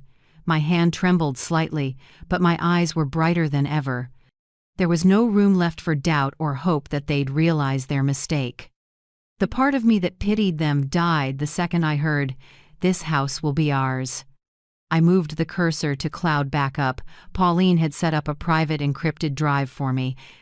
Every piece of evidence would be mirrored there, safe and untouchable. I sat watching the screen for a long time. The pain was gone. All that remained was the stillness of someone who has seen the truth to the end. What I felt now was resolve cold and precise, like a surgeon's blade. Robert used to say, "When they think you're weak, that's when you're strongest." I smiled a little. Yes, right now they think I'm weak, alone, and beaten. That certainty will be what breaks them. I jotted a note. October 14th, 8:42 a.m. Brianna threatens Daniel. Quote, "Once she loses signing authority, this house will be ours." I closed the notebook and set down the pen. Outside, gray clouds gathered and wind scraped the window like a warning. But inside me, the wind had changed. When I stepped out of the room, Brianna was in the hallway pretending to wipe tears. She looked at me with a strained smile. "Mom, can we talk?" I tilted my head and answered softly, almost flat. "Of course, but this time I'll be the one listening, and you should choose every word carefully." She froze for a moment, and in her eyes I saw for the first time a flicker of real fear. I kept walking down the stairs, my legs steadier than ever. In my head the plan was set. No need to shout, no need to strike back with anger. I only needed the truth, and I had it in my hands. Outside, the sky was turning a deep gray. A storm was coming, but this time I would be the one holding the eye. And when it passed, only the liars would be swept away. I've always believed every storm has its time, and that Sunday night was exactly when it needed to break. I chose dinner as usual. The meal was set out at 7 o'clock, just like all the years since Robert was alive. On the table was the beef stew Daniel loves, and the apple pie Nora always asks for seconds of. I arranged everything as if nothing were out of the ordinary. At first, the atmosphere was calm. Brianna forced a smile, Daniel tried to look composed, and I stayed quiet, slowly pouring water into the glasses. The kitchen lights cast a soft yellow glow warm enough to hide the ice underneath. I heard spoons touch plates, thin laughter mixed with strain. It felt like the whole house was holding its breath, waiting for me to begin. When Daniel set down his knife, I spoke gently, my voice so even it surprised me. "This is a good meal. I'm glad we're all sitting together again." Brianna smiled, tight and brittle. "Yes, I think we should forget the past and start over." I tilted my head at her, a smile that didn't reach my staying eyes. "I think so too. But before we start over, there's a small thing I want you both to hear." The room went still. I reached into my handbag on the chair and took out my phone. In a few seconds, the screen's light reflected on their faces. I opened the folder. I'd prepared the file named Brianna Proof 1. I set the phone in the middle of the table and pressed play. Brianna's voice rang out clear, cold, filling the small kitchen like a sentence being read. "You have to make her sign the trust again. Once she loses signing authority, this house will be ours." The air froze. Daniel stared at the phone screen, his lips parting without sound. Brianna went pale, eyes wide, hands stiff on her lap. A few seconds later, she let out a sharp, brittle laugh, trying to steady herself. "Mom, are you serious? I was just joking. Who would actually say something like that?" I didn't answer. I stopped that recording and played the second one. This time it was her threatening Daniel, voice low and controlled. "If you won't do it, I'll tell the lawyer she needs guardianship. Once the medical file goes in, she won't be able to fight." I paused and looked straight at Brianna. "Also a joke?" No one laughed. Daniel sat frozen, hands on the table, his face bone white. I watched his eyes flick between me and his wife, like someone waking up in the middle of a nightmare. I opened my bag and pulled out a thick folder. The cover had the bank's logo, Belmont Branch, and a legal verification seal. I set it neatly in the center of the table, my voice soft but clear. "This is the bank's verification. Every document Brianna filed the other day. Fake medical forms, forged signatures, invalid seals, all confirmed as forgery. I slid the folder toward them. The paper skimmed across the wood with a small sound that felt heavy as stone. Daniel's hands shook as he opened the pages, eyes moving over the red stamps, the words, "Forgery identified." His hands trembled, then stopped at the signature line. "Oh God," he whispered. "Is this real?" I answered evenly. "Real." And if I hadn't gone to the bank that day, she would have succeeded. Brianna shot to her feet, voice catching. "No, I wasn't trying to take anything. I just wanted to help you. You've been forgetting things. I was scared." "Scared?" I cut in, eyes fixed on her. "You weren't scared of me being weak, Brianna. You were scared I was still clear." She stood frozen, then tears spilled over. Daniel still hadn't lifted his head. His hands covered his face. The kitchen was dead quiet. The only sound the clock ticking on the wall, keeping time for a funeral march. I looked at my son. For the first time, he seemed small, not in age, but under the weight of shame. "Son," I said softly, "you once promised you wouldn't let anyone hurt me. But today, you sat still and watched it happen." Daniel opened his mouth, but nothing came out. He only bowed his head, voice breaking. "Mom, I'm sorry. I didn't answer right away." I gave a small nod, then turned to Brianna. She had collapsed into the chair, shoulders shaking. All that was left of her now was smeared makeup and raw fear. I spoke, light but sharp as a thin blade. "I'm not crazy, Brianna. I'm more awake than you think." It was like the oxygen disappeared. The words rang out, spread through the kitchen, and fell onto the cold tile like a bell ending the service.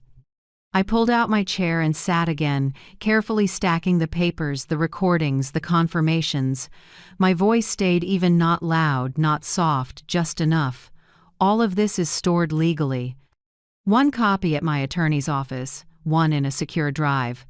I don't need to shout, and I don't need to beg anyone to believe me. The truth knows how to speak for itself.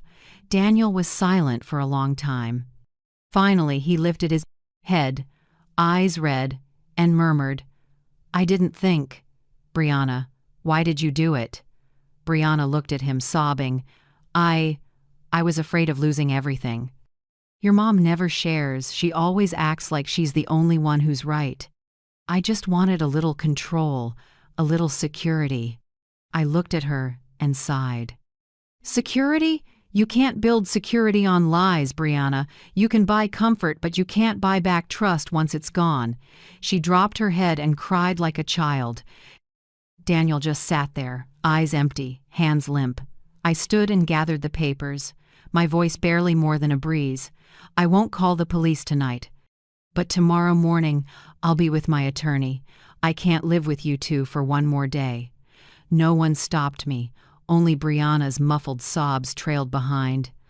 I walked to the sink, laid my hand on the cold stone, and looked out the window. Beyond it was the garden Robert used to tend, now swallowed by the dark. In the glass, I saw my face older, harder, but no longer trembling. Behind me, I heard Daniel say softly, like someone who'd just lost something precious, "Mom, I don't know what to say." I turned back and smiled, light as air. "Then don't say anything. Just listen."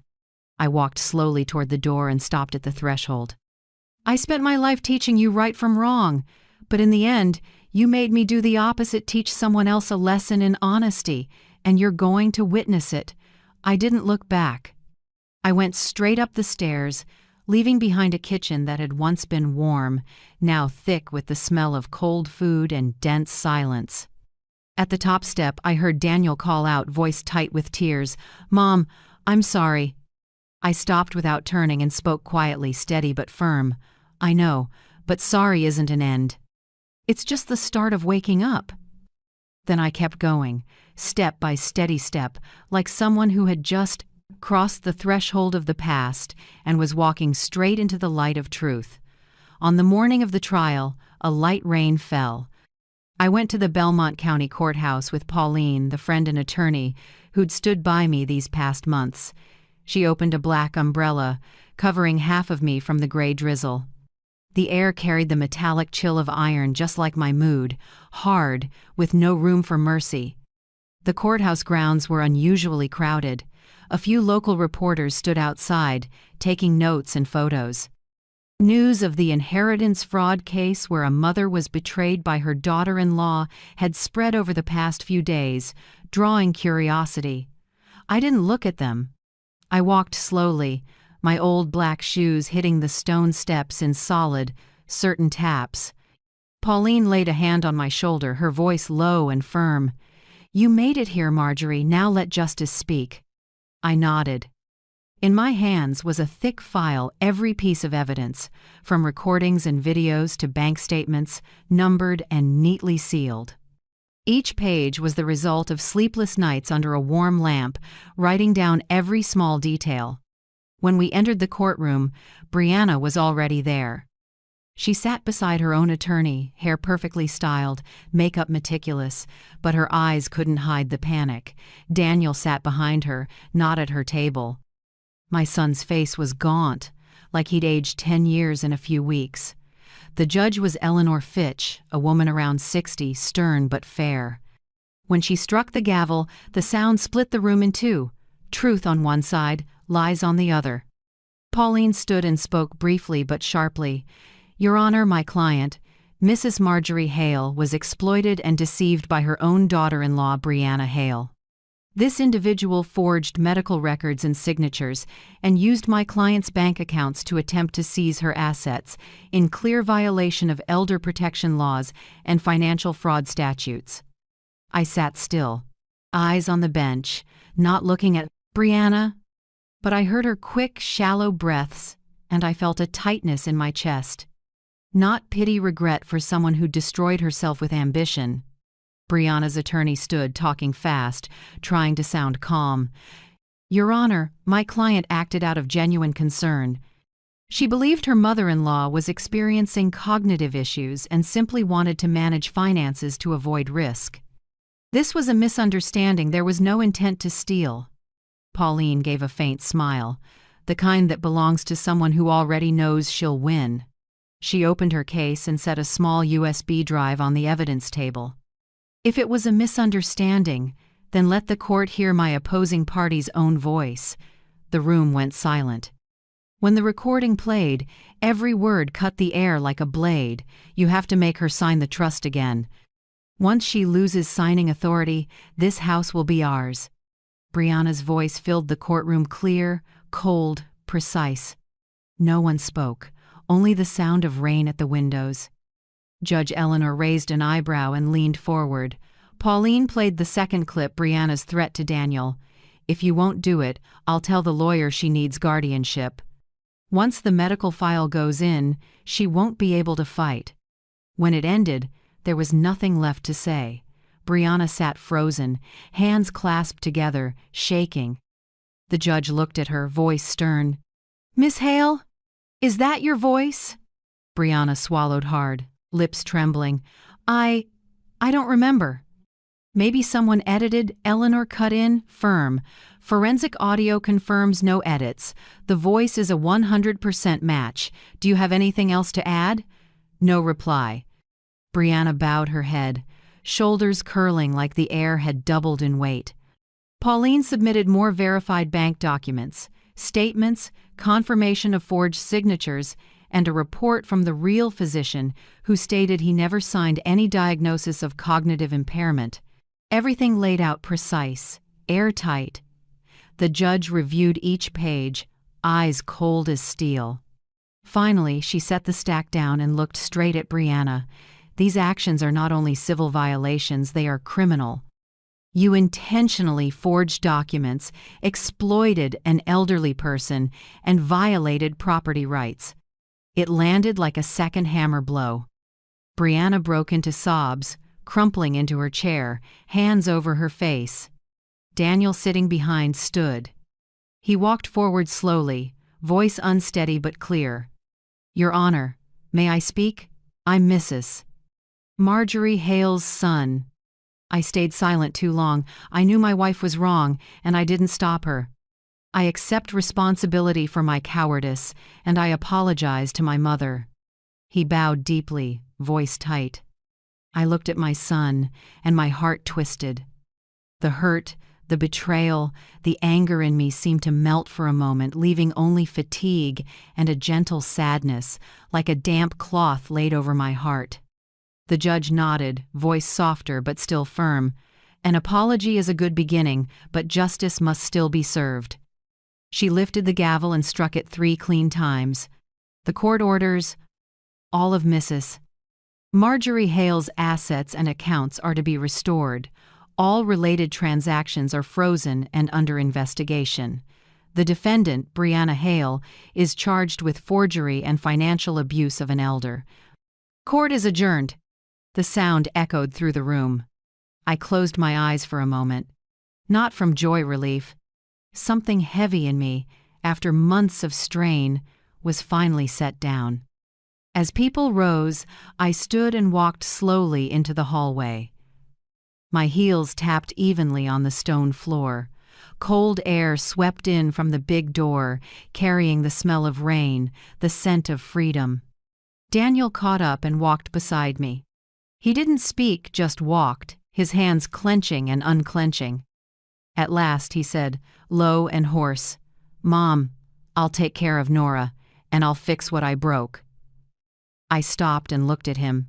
"You don't need to fix the past, Daniel. Live so Nora doesn't have to repeat it." He nodded, eyes wet. Brianna was led out of the courtroom, hands shaking, face drained. She glanced back, lost. I didn't look at her. I turned away and stepped out the big door. Outside, the rain had stopped. The clouds were thinning, and late sunlight angled through the wet leaves. I drew a deep breath, my chest lighter than it had been in months. Pauline came out and gently took my hand. Justice was late, but it came. I smiled, eyes on the end of the rain-wet street. Yes, some wounds don't need revenge, only proof that we were right. I walked down the courthouse steps, the wind tossing my silver hair. Traffic hummed in the distance, life falling back into its ordinary rhythm. And in the middle of it, I no longer felt like a victim. I was a survivor, standing steady in the wreckage, carrying the calm of someone who had won herself back.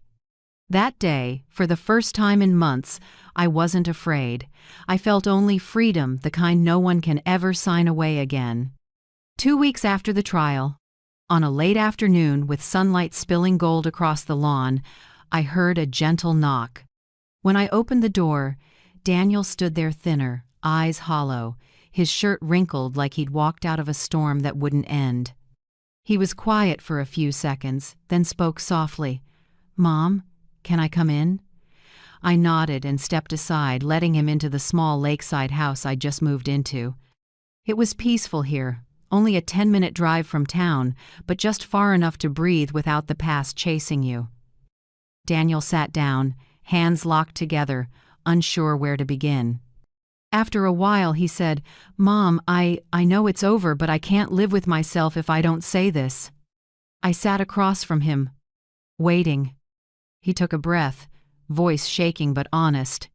"I was manipulated, Mom. Brianna knew how to make me feel guilty, to make me believe that if I didn't take her side, I was a bad husband, a bad father. I didn't see that I was losing you piece by piece." I looked at my son, and I wasn't angry anymore. Just a soft sadness, like wind across the water. I spoke quietly, slow as breathing. "No one controls a person with a conscience, Daniel. They only use your silence. And you let silence speak for you for too long." He bowed his head, his knuckles whitening. "I know, and I'll spend the rest of my life making it right. I just hope you'll let me be your son again." I stood, walked to him, and laid a hand on his shoulder. "You've always been my son. Sometimes we have to walk through loss to see who's truly still there." His eyes filled. When he left, I watched until his car disappeared behind the trees along the shore. Relief spread through me not because I'd forgiven, but because I no longer carried resentment. I started over at 70. This little house by the lake used to be the getaway Robert and I bought back in the 80s. Now it's truly home. Every morning I wake before the sun has time to slip through the curtains. I roll out my yoga mat in the living room, breathe deep, and feel the cool air on my skin. Some mornings, the lake lies under a light veil of fog. I sit by the window with a cup of peppermint tea and turn the pages of a book. The only sounds are sparrows calling on the porch and the whisper of wind through the curtains. That feeling quiet, whole, completely free was something I never truly had in all those years of being a wife, a mother, a woman who endured. I planted a small garden by the porch, yellow daisies, lavender, and a few white roses Robert always loved. I tend them daily and talk to them like old friends. Sometimes I think, if flowers had souls, they'd understand me better than the people I once lived with. In the afternoon, I walk the lakeshore with a small notebook to capture stray thoughts, quotes, old memories, things I want to leave for Sophie, the one grandchild I fully trust. Sophie visits every weekend. She's 12, hair the color of honey, eyes as clear as the lake out front. Every time Daniel's car stops, she jumps out and shouts, "Grandma, my hero." I laugh and open my arms. She hugs me tight, the scent of apple shampoo in her hair making my throat catch. In her eyes there's no pity, only pride, as if I'd stepped out of a fairy tale where the hero is an old woman. That afternoon we sat on the porch.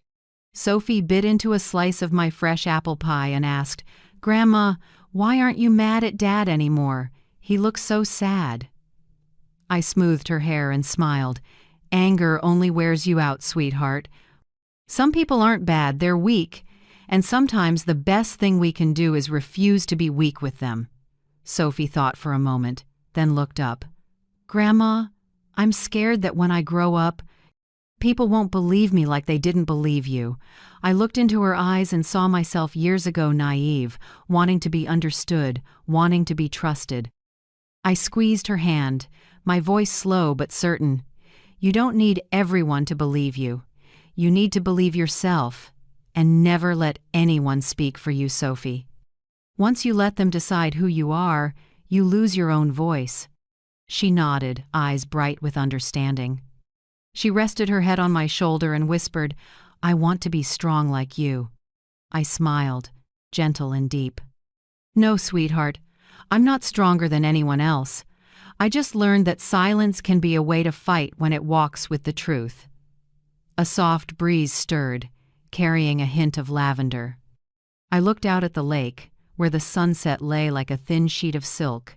Peace settled in my chest. Sometimes I think of Brianna not to resent her, but to remind myself that greed and deceit always carry a price. As for me, I finally paid off the debt of blind trust. At night, I sit at my desk and write, "Happiness isn't being loved forever. It's knowing when to leave so you can keep yourself." Then I set down the pen and listen to the crickets and the faint slap of water on the shore.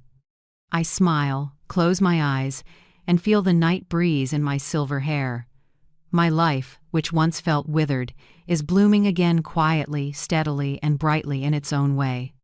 And I know that when the sun rises, I'll start another day no longer afraid of losing anyone and never letting anyone speak for me again. A year after the trial, I stood on a small stage in Belmont's downtown hall beneath a new plaque gleaming with the words, "Hail Foundation for Elder Justice." It's the nonprofit I founded with the assets I reclaimed, with one purpose: to support older women who've suffered financial abuse or been stripped of control by their own families. When I lifted the microphone, faces in the audience, mostly silver-haired women like me, looked up, eyes full of understanding. Some nodded, some quietly wiped tears. I knew many of them had been called useless, too old to be heard. I wanted them to know none of us are truly weak.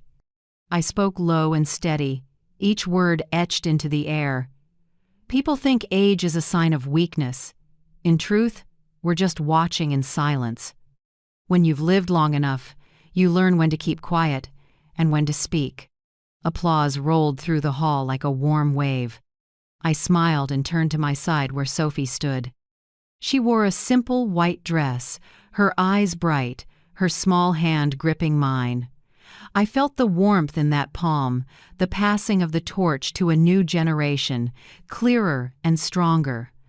Sophie looked up and whispered, "Grandma, you're my hero." I squeezed her hand and answered softly but sure, "No, sweetheart, real heroes don't let others define them. And you'll be one of them." Late light poured through the tall windows, reflecting off the bronze plaque. For a moment, I could almost see Robert smiling somewhere, proud that I hadn't let fear decide the rest of my life. After the ceremony, I sat as the hall emptied.